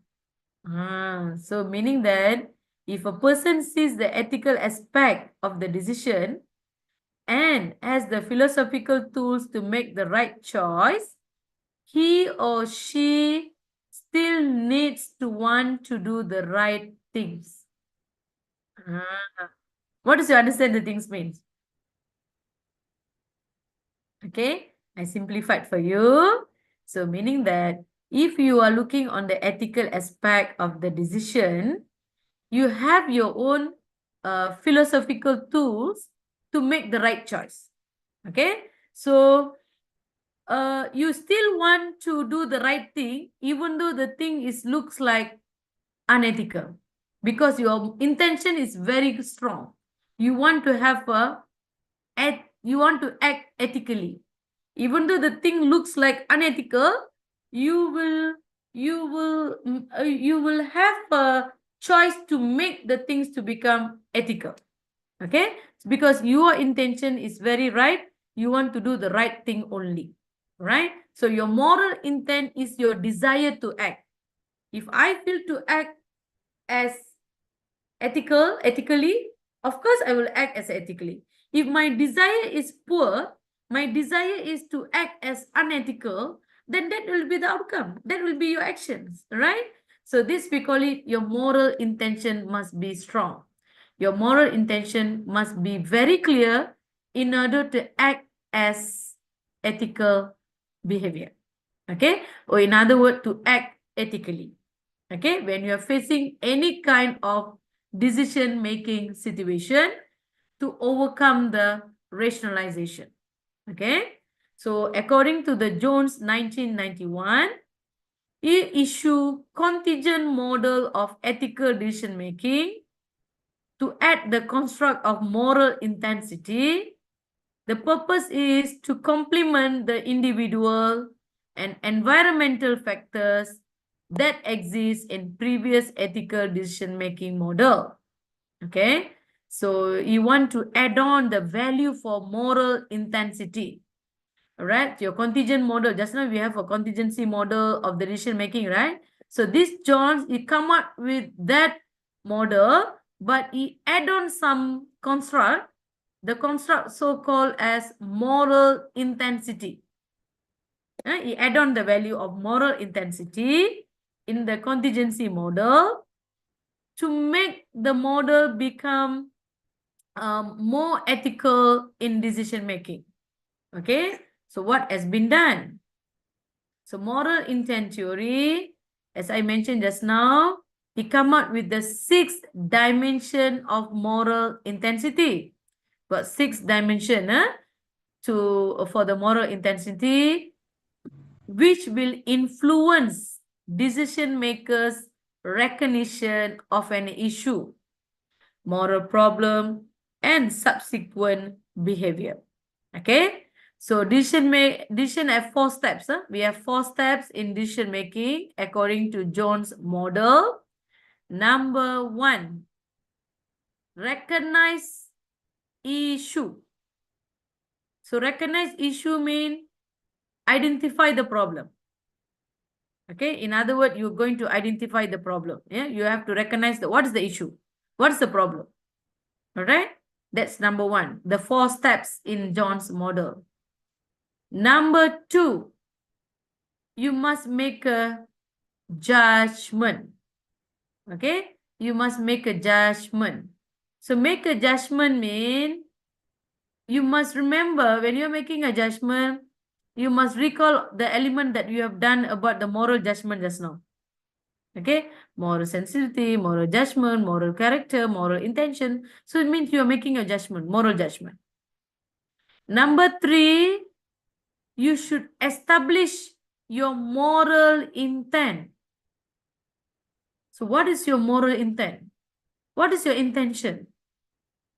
Right? What is your intention for the specific situation? Your intention is what? What is your motivation? What do you want actually? Right? And the last one, you should engage in behavior. Okay? Engage in behavior means you are going to implement the theory that relate to your behavior.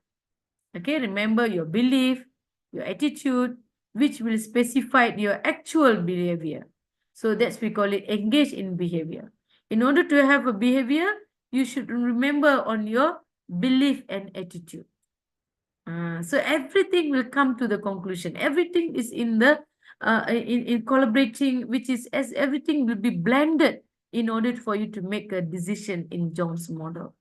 Okay, so you recognize the problem, you start making the judgment, you analyze. When you make a judgment, you are doing evaluation of the problem. You are making evaluation. Is it right? Is it wrong? What is the factors that influencing this? You analyze the problem.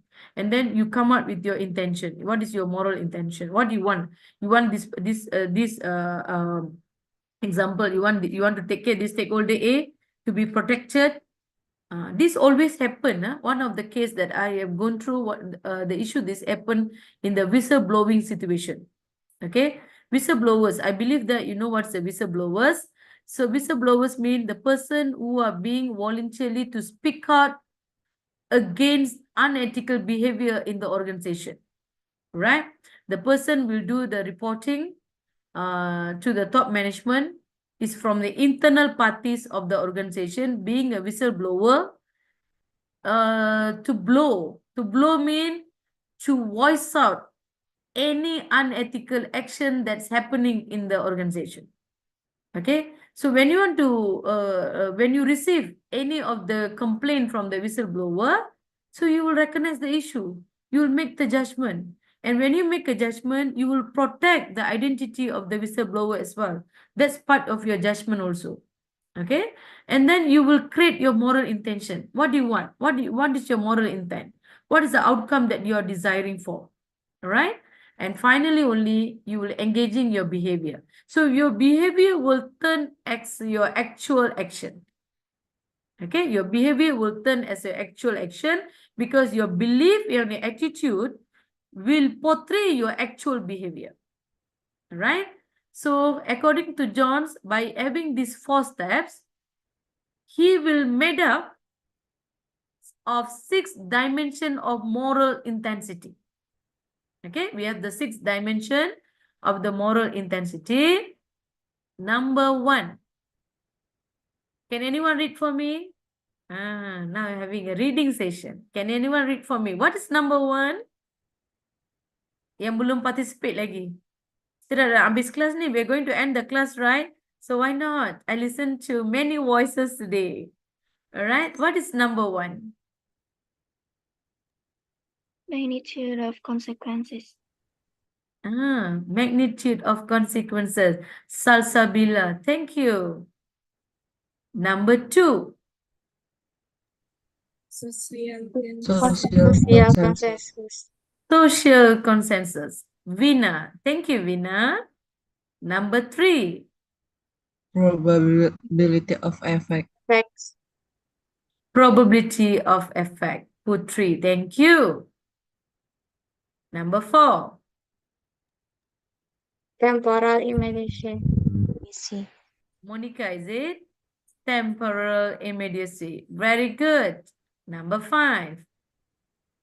Proximity. Proximity. Satya, right? And the last, number 6. Any gentleman voice besides concentration Hassan and of Akmal? effect. Any Concentration of gentleman? effect. Gentleman? Gentleman?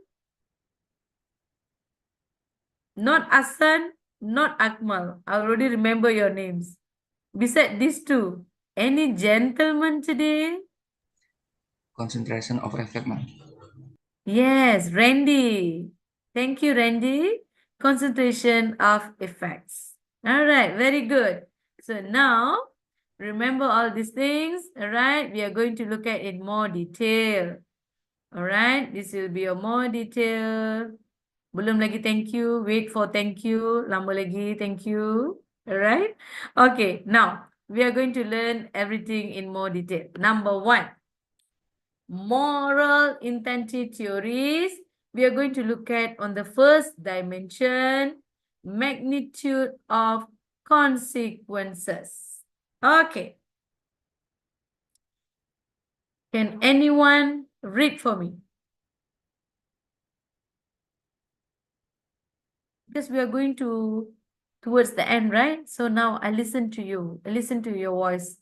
Can anyone read for me? Maybe I want Randy to read for me. Randy can read for me, Randy? Magnitude of consequences?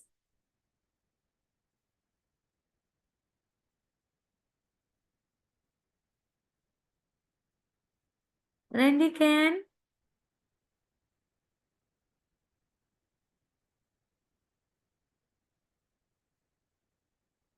Hello? No? Okay, any volunteer? Any volunteer to read for me? Maisara?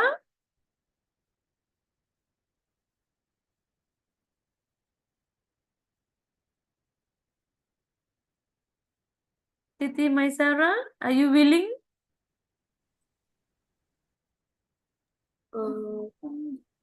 Can you repeat, Miss? Okay. Okay, magnitude of consequences, the point is there, right? Can you read that particular sentence? Refer to the degree though. Can you read for me? Yes, Miss. The first is magnitude of consequences is refers to the degree to which an individual may be harmed by or benefit from the decision maker's action. A greater degree of harm or benefit result in an increase in moral intensity. Thank you, All Miss. right. Thank you, my Sarah. Thank you so much. Okay. Miss. All right. So now, what's the things mean? I'm going to read the sentence together with you to make you understand the keyword, right?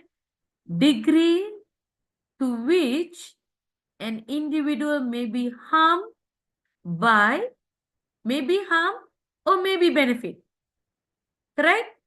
Meaning that the degree means the level. The level of which the individual may be harmed or maybe benefit from the decision making. So meaning that from any decision, maybe the decision is a benefit for you, or maybe the decision is harmful for you. So how much the percentage for benefit, how much the percentage for being harmful for you is, we call it the degree, the magnitude of consequences. Sometimes we say, yeah, I face the consequences, but which level? Example, you made a mistake. Okay. Example, you as an employee, you made a mistake. You make a forgery claim at your company by giving forgery document, forgery invoice. You claim money as employee, you claim for the bill, which is a forgery bill. Example, you went to hospital. The hospital bill is only 100, but you change to 200, you make a forgery claim. Okay. So the reason you make a claim, of course, you want to be benefited, monetary benefited, all right? But when you make a claim, the action could turn up as a harmful action for you, meaning that giving negative consequences for you. But what kind of negative consequences? To which level? All right? To which level? Is it like after the company noticed that you're making a forgery, okay, I'm giving you warning letter, or I suspend you, or I terminate you. It's a 3 different level, right? Warning letter, first level. Or the company is making decision, I'm suspend you from 2 weeks. Gantung kerja. Suspend for 2 weeks, example. And then, or I terminate you. I dismiss you. So this, we call it the magnitude of consequences, meaning that the degree of consequences. Is it too high or too low? If you let me know, warning letter and dismiss, which is high, which is low? Both are harmful. I agree with you. Both are harmful. Both are not benefit. Both are negative. But when you see the degree of consequences, which is most, which is less, the impact? Dismiss or warning letter? Which is high, which is low? Is it the dismiss or termination? Is it a high level? Yes. Yes, very good. But warning letter is just very minimal. It's a very minimal consequences.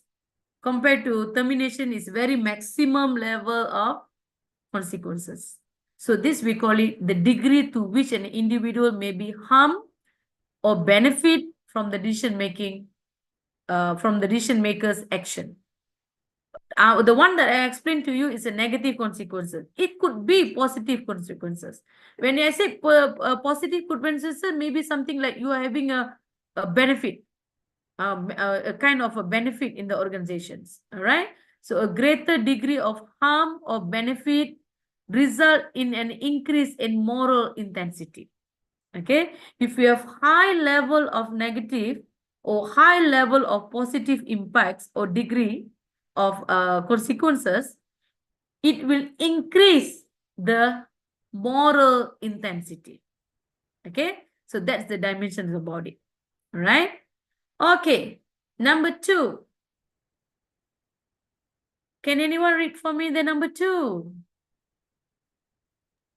Volunteer?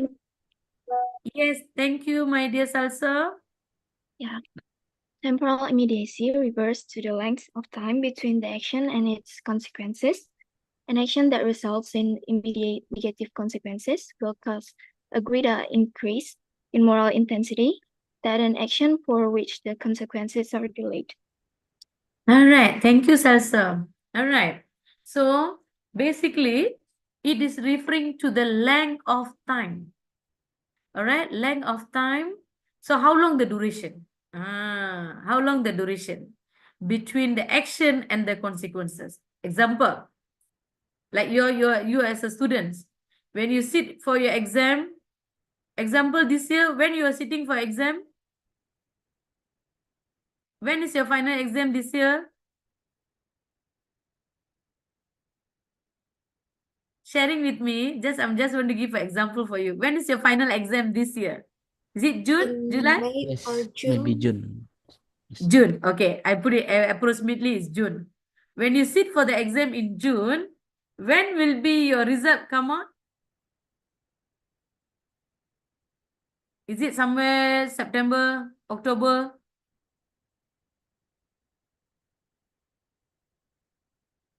Okay, I assume like September. Your result come out, you start with the new semester, October. I just assume. See, this is the duration period. From June to September.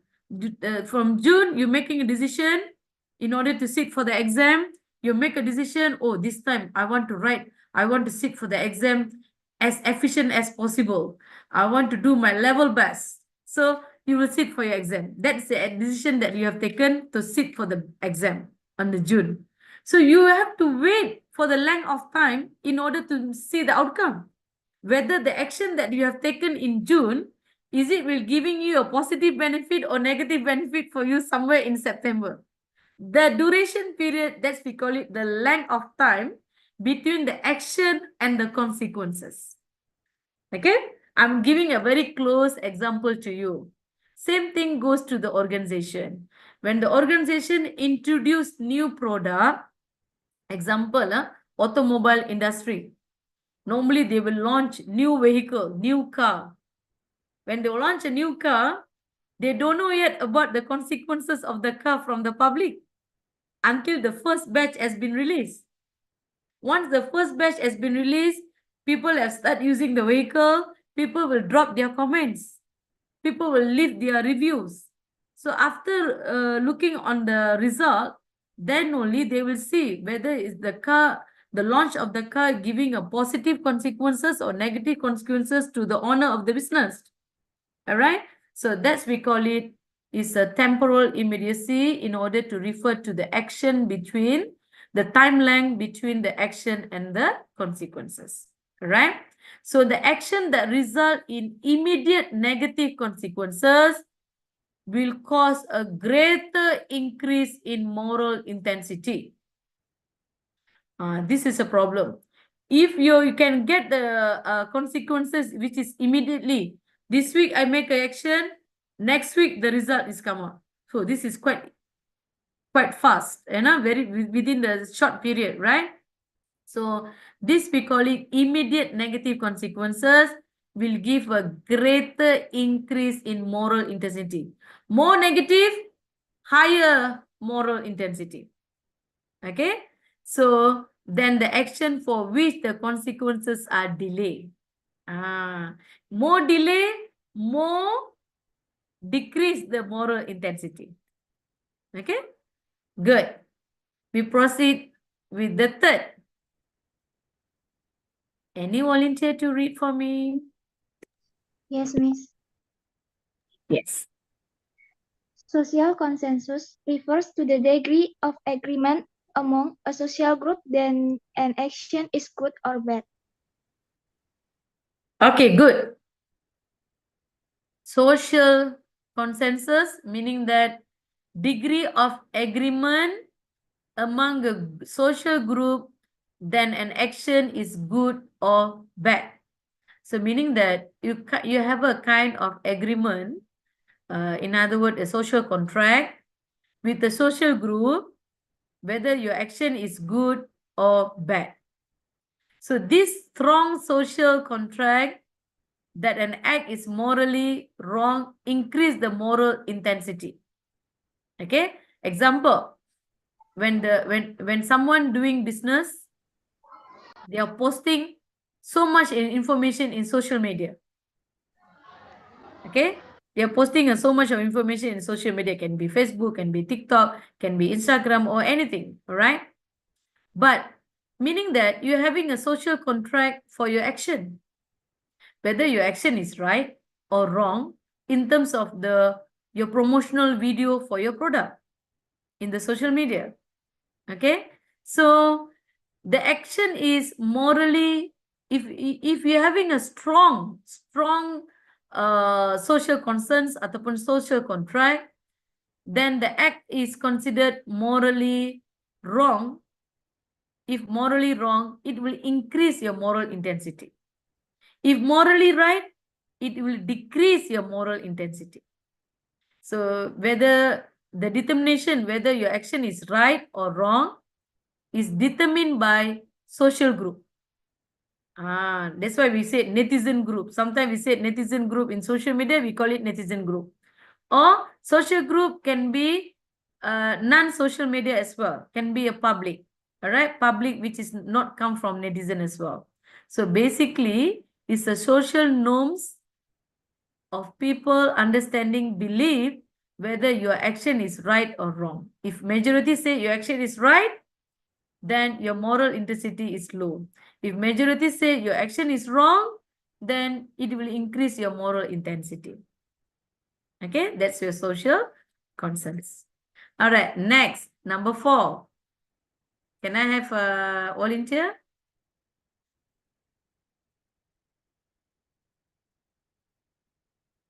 Rifaldo would like to read? Yes, Miss. Thank you. Proximity refers to the nearness of decision makers to the individuals potentially affected by the consequences. Proximity can be a feeling of physical, cultural, social, or psychological nearness.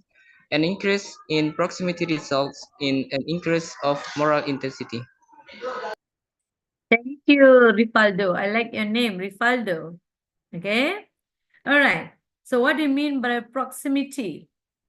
Nearness of the decision maker to the individuals potentially affected by the consequences. So proximity means, so some sort like a nearness means approximately, right? So meaning that the decision maker to the individual, there is a potential. We use the word potentially affected. There is a high potential or low potential to be affected by the consequences. So this proximity, including the feeling of physical, cultural, social, or psychological nearness. So maybe in terms of the moral intensity, the effect of the decision can be directly affecting physically, or can affect the cultural, or can give the impact toward the social, or even towards your psychological nearness, psychological. So the more high increase in proximity will result in an increase of moral intensity. Okay, so meaning that high proximity means high moral intensity, because your high proximity referring to more towards affected by the consequences, meaning that you're having high effects. Maksudnya totally been affected or highly been affected by the consequences of the actions. Okay? Okay, good. We proceed with the number 5.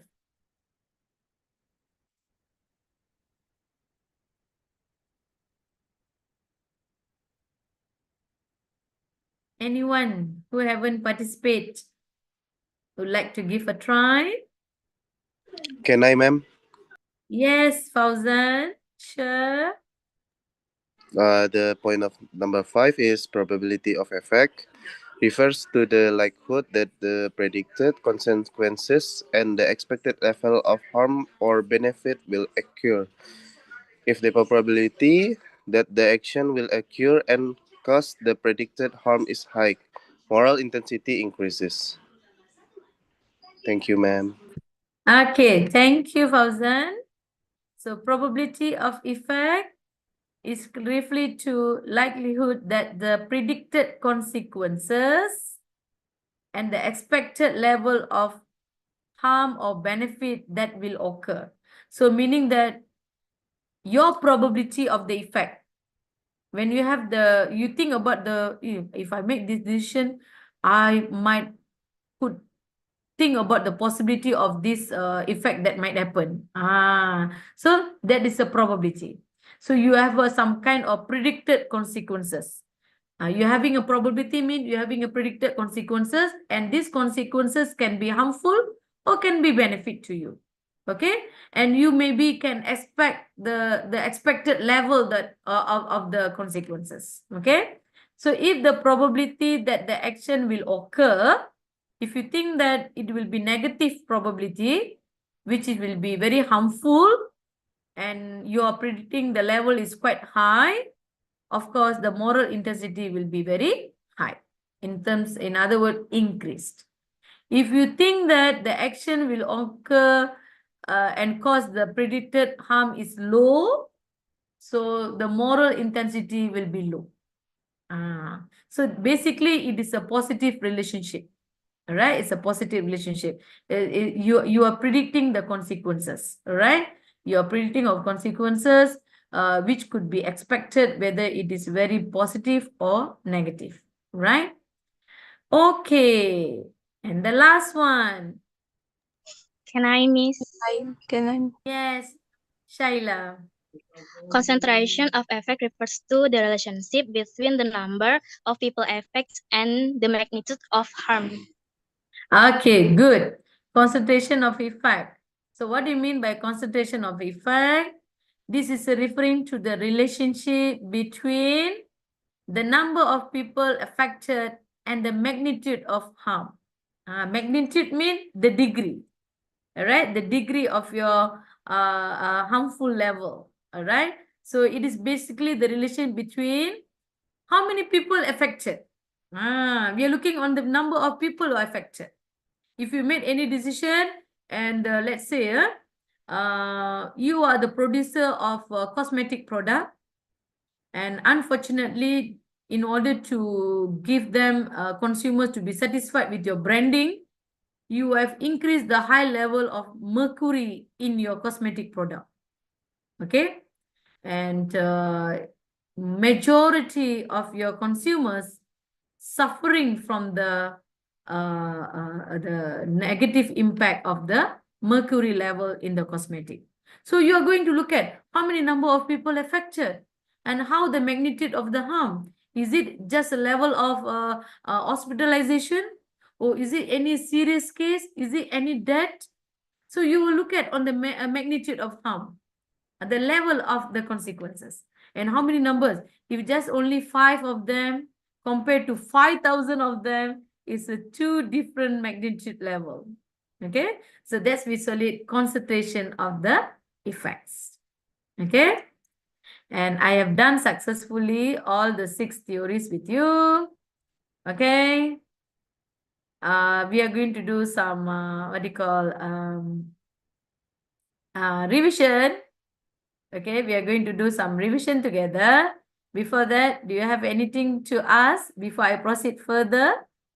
Thank you. And now, for the next 10 minutes, I'm going to do summary or wrap up the whole theories that I have done together with you.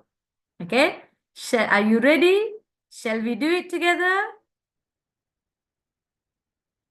Ready? Ready, Miss. Ready, Miss. Ready, Miss. Okay, good. Now, let me start with the first slide that I have done this morning with you. What is my name?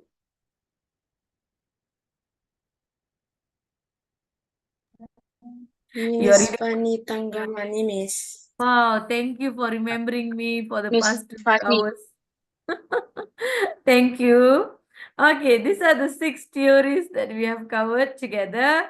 Cognitive, 4 steps, reason action, person interaction, contingency theory, and moral intent theory. These are the 6 theories that we have covered successfully.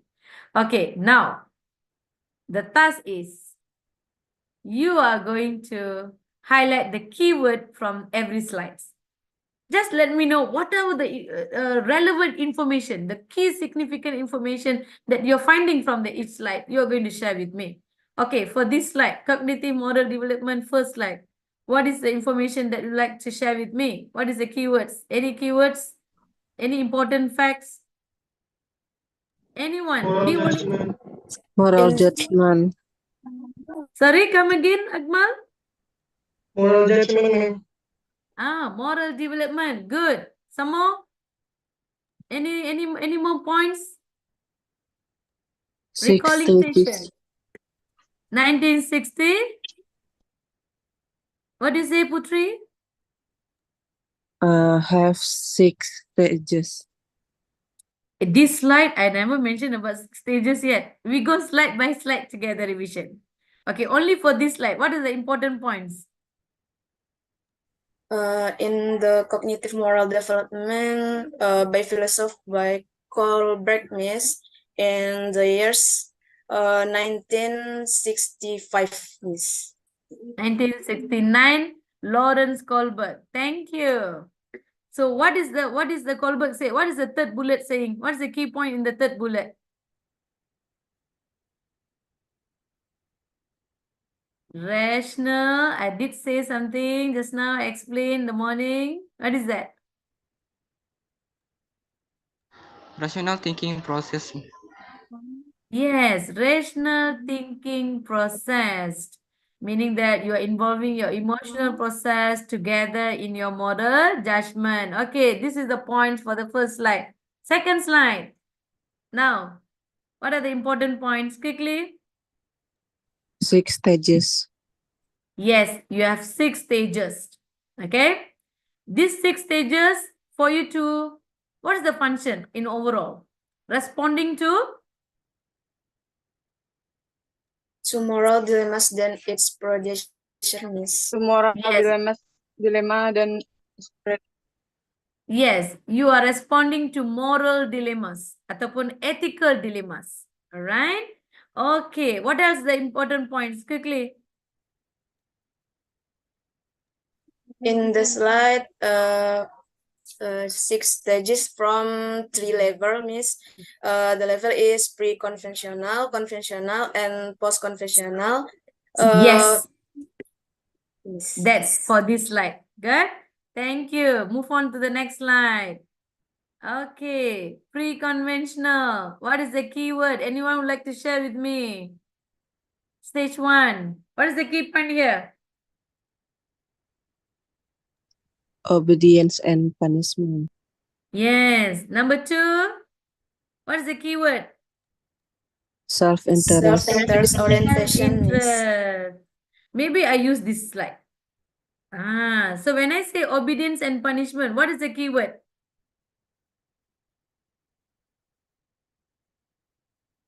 Whether the action is right and wrong, it is by what is the punishable. Very good. Self-interest means what bring rewards and what people wants. Okay, good. Next. Stage 3. Keyword.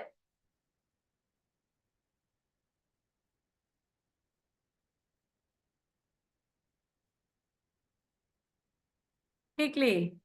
What's about stage 3? You're being a good person. A good person in your own eyes and terms of others, Miss. Yes, very good. Means you're being a good person in your own eyes and just to be portrayed to others. Good. Stage 4, you're showing respect for who? Doing your duty. Doing To on law. duty. Yeah, showing your respect for authority and maintaining the social order. Very good. Next, stage 5. What is the key sentence?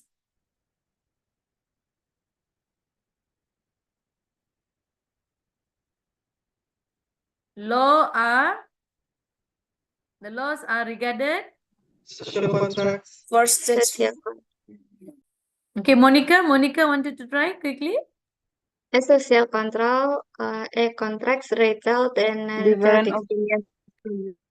Yes. So laws are regarded as social contract, meaning that so everybody having a different opinions and values, right? Which I explained to you. Okay, stage 6.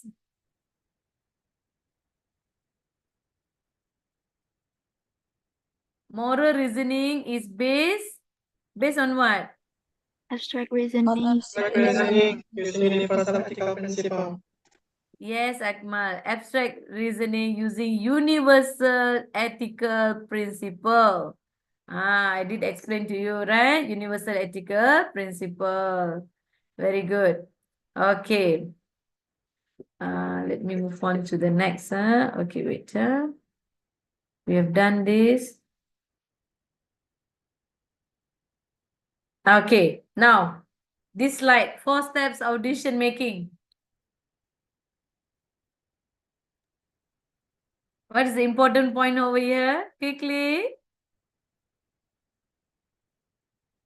Who introduced?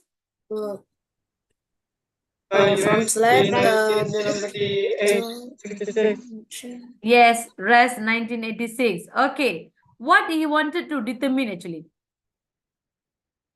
What is right? And what is wrong? What is right and what is wrong in a personal situation by using logic sense. Okay. So this model introduced how many component? Quickly. Beside Akmal, give chance to others yang belum participate lagi. Quickly. What are the 4 models?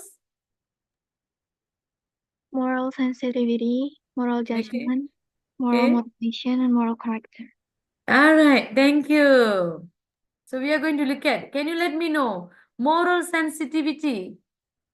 What's the key words, the key sentence? You should be able to, Interpret situation. From the yes, perspective of yes, interpret the situation in specific course of action. Moral judgment, you must able to, To judge which action is right and will lead to the decision of what to do. yes, so you must know what is the decision that lead to do. So all these things are key point that you should know for the definition. Motivation, To formulate able the to, action to be taken. yes, formulate the action that to be taken to achieve the desired outcome. All right, the last one, moral character. You must possess what? The person must possess what? Sufficient courage to follow through on his intentions. Yes, sufficient courage to follow through on his intention. So finally, what you are going to take into consideration when you're in this model, you are not only taking consideration of what you want or what the impact to you, you also will take into consideration what the impacts, what are the impacts to others. Yes, sensitivity to understand how this decision will impact others. Very good. Next. So the keyword in sensitivity, you can see the ethical dilemma, how it affect the others. Judgment, you are going to reason out correctly. Motivation, what's the keyword? Personal, Commitment to moral action. Yes, personal commitment to moral action. And the last is character is you're having a persistence in temptation to take the things easy out. Okay, we have done number 2 and number 3. The next slides. What are the 3 components? Belief, attitude, and intention. Okay, good. So what is belief? Belief, attitude, and intention. Good, thank you. So what is belief? Belief usually described to the probability that a person. Action that will cause a outcome. So what is out attitude? Attitude concern whether or not someone thinks that outcome is Usually favorable described to or the probable. probability that a Very person thinks good. some action will cause a certain outcome. Okay, good. And what is intention? Is the way that someone intends to behave in response to belief and attitude. Very good. You are going to intend to behave in response to belief and attitude. Very good. Okay, who introduced this theory? Fishbane and Ezen. Martin Fishbane and Isaac Azen in 1975. Very good. So what their belief? What are the 4 main terms in the theory of reason action? Belief, Belief, attitude, subject, norms, norms, and intention. intention. Okay, Intention. very good. So you have done this. These are the things that you have covered. Okay, the next, Trivenous person interaction. So what is the focus of this theory? Locus Of of course, theory control. is based on the locus of control. Yes, correct. Because they want to act regarding what is ethical or unethical. And then this theory is making a model announcements toward the account stage of first proposed by Kohlberg based on situational specific variable. So including the individual and the moderators as well, because they want to be resulting in which is ethical and which is unethical behavior to be specified, right? Okay, number 5, contingency theory. What are the 3 components of contingency theory? Number 1. Decision Decision are more are more significant. Yes, significant. Number 2, decision. cannot be Cannot be reversed. Be Yes, reversed. very good. Cannot be reversed. And the last is decision Decision maker. maker Maker is responsible for his his action. Yes, must be responsible for its action. Okay. And it's very favorable in terms of allowing the leaders to be participating in multiple styles of leadership in order to accommodate the needs of the group. Okay. So meaning that they're working towards to satisfying their stakeholders. Okay. Now, so this contingency approach, they will encourage the individual approaches. So they must tailor-make their management practices according to the requirement to enhance the performance. All right. Okay, the last one that we have covered just now, moral intent theory. So what are you going to say in this slide? Is it desire to act ethically? Moral intent? to act ethically when facing a decision and overcome the rationalization to not be ethical. So meaning that they want you to make sure that you're being ethical all the time, not this time only. Not this time. Oh, this time I want to be ethical, but next time I'm not sure whether I will be behave ethically or not. So we don't want that. So moral intent is to be rationalization, to be ethically, to desire to act ethically all the time, right? So what are the what do you call the relationship is between dependent and independent variable for the situational factors, and basically it's the approaches to the leadership and management in next okay, these are the 6 components Wait, I'll show the next. Okay, so we have the 6th dimension of moral intensity. So in the model, we can say that there are 4 steps in the decision. Number 1, Magnitude of consequences. Of consequences. issue. Number 2, you make Social consensus. judgment. No. The 4 steps. Number 3, you establish Moral intent. Moral intent. 10. Very good. And the last, number 4, you engage in behavior. So in these 4 steps, you are going to meet up with 6 dimension. And what is your first dimension? Magnitude of The first consequences. magnitude of Yes. consequence. Very good. Number 2, social consensus, probability of effect, temporal immediacy, proximity, and the last is concentration of effect. Okay, now, as a closing, you are going to simplify for me. What is the magnitude of consequences? High degree of harm? Is it high increase? Is it increase in moral intensity? Or magnitude of consequences?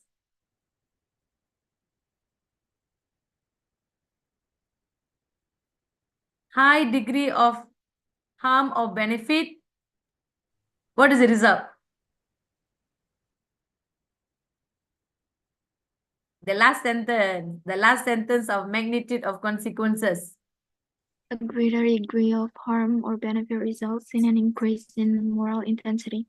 Yes, very good. So high degree of harm or benefit increase the moral intensity. How about temporal immediacy? What's happen? Length of time. If immediate negative action, negative consequences, what's the cause? A greater increase in moral intensity than an action for which the consequences are delayed. Okay, very good. Meaning that immediate negative consequences, greater increase in moral intensity. If delay negative consequences, decrease in moral intensity. All right, very good. How about social consensus? Refers to the degree of agreement or among a social group. An action is a good or bad. Yes, so meaning that if your social consensus is strong, then morally wrong increase your moral intensity. Very good. Okay, the last, proximity. Proximity can be feeling of physical, cultural, social, or physiological nearness. An increase in proximity result in an increase of moral intensity. So the conclusion is increase in proximity result, increase the moral intensity, correct? Right. Yes. Very good. Probability of effect. What happens if the probability of the effect is high? Your moral intensity also high or low? Also increase or decrease? Increase. Increase. So high probability of action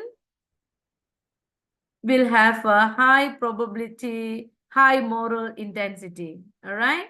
And then the last one, concentration of effect.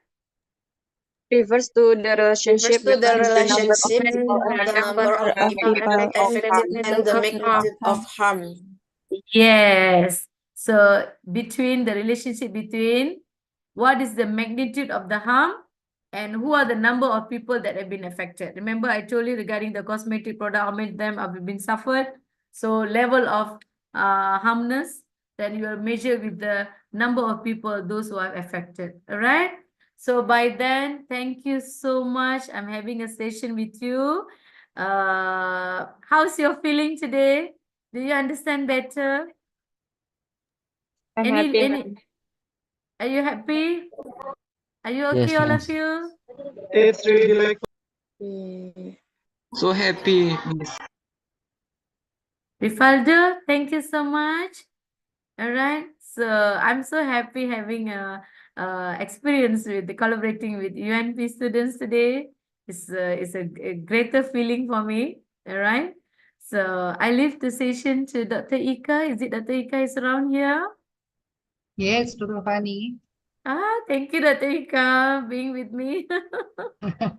Yeah. Hope is Okay. fine. Okay. Thank you very much, Dr. Fani, for the very great lecture today. And our student, yeah, are very enthusiastic to get the lecture from you. And then I'm so happy for this moment. And then Thank you. Dr. Fani, I'm sure that your voice is problem again, yeah. And then you need more time to recovery for your voice again. Yeah, hopefully you get better. Okay, Thank you. Dr. Fani. Students, thank you very much for your attendance for the meeting today.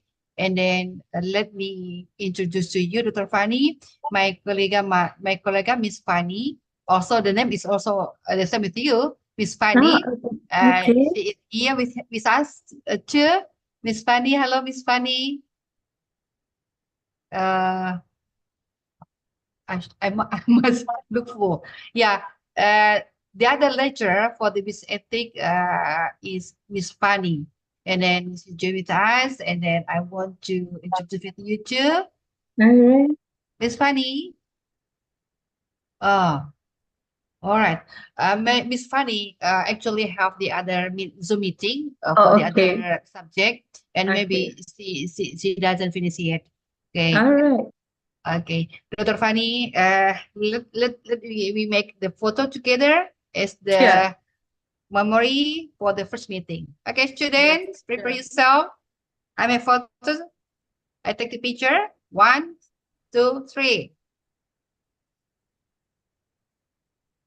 Then,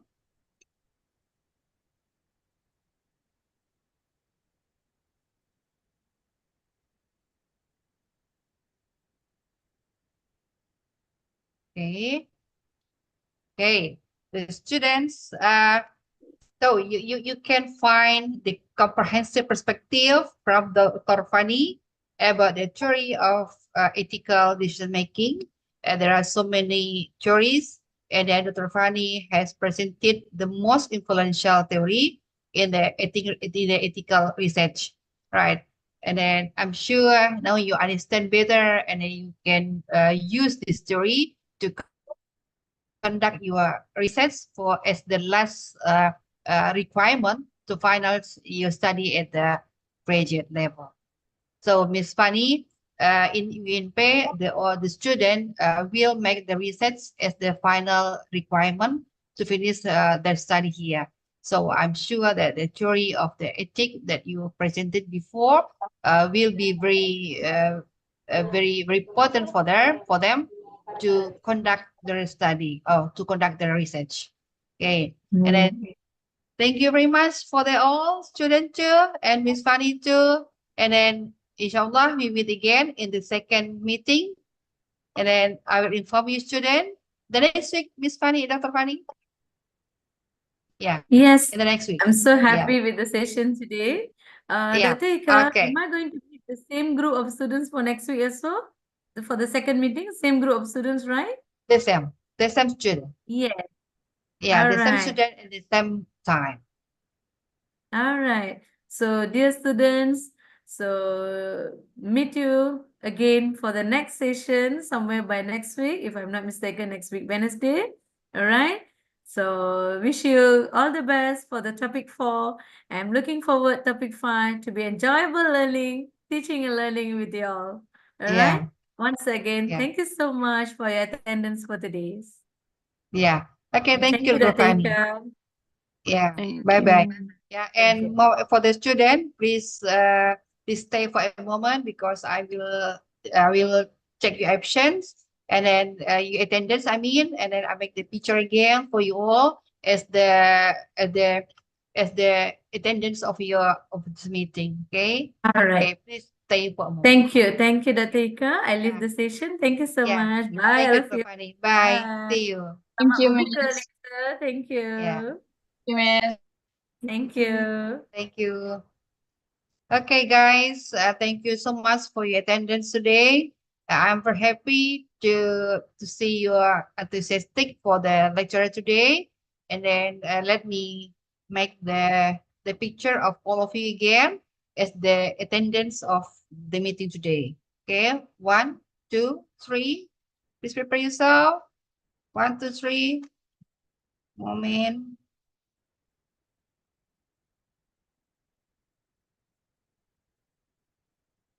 And then I move to the other. Okay, the second. Okay, there are so many camera is off here. Oh, Deva, Sabriela, Fatia, Arini. Are you still here? Hanifa, Diana, Jasmine, the people. Okay.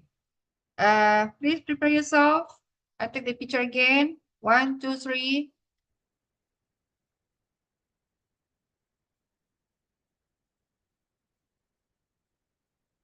Okay, and then, okay, this is the last.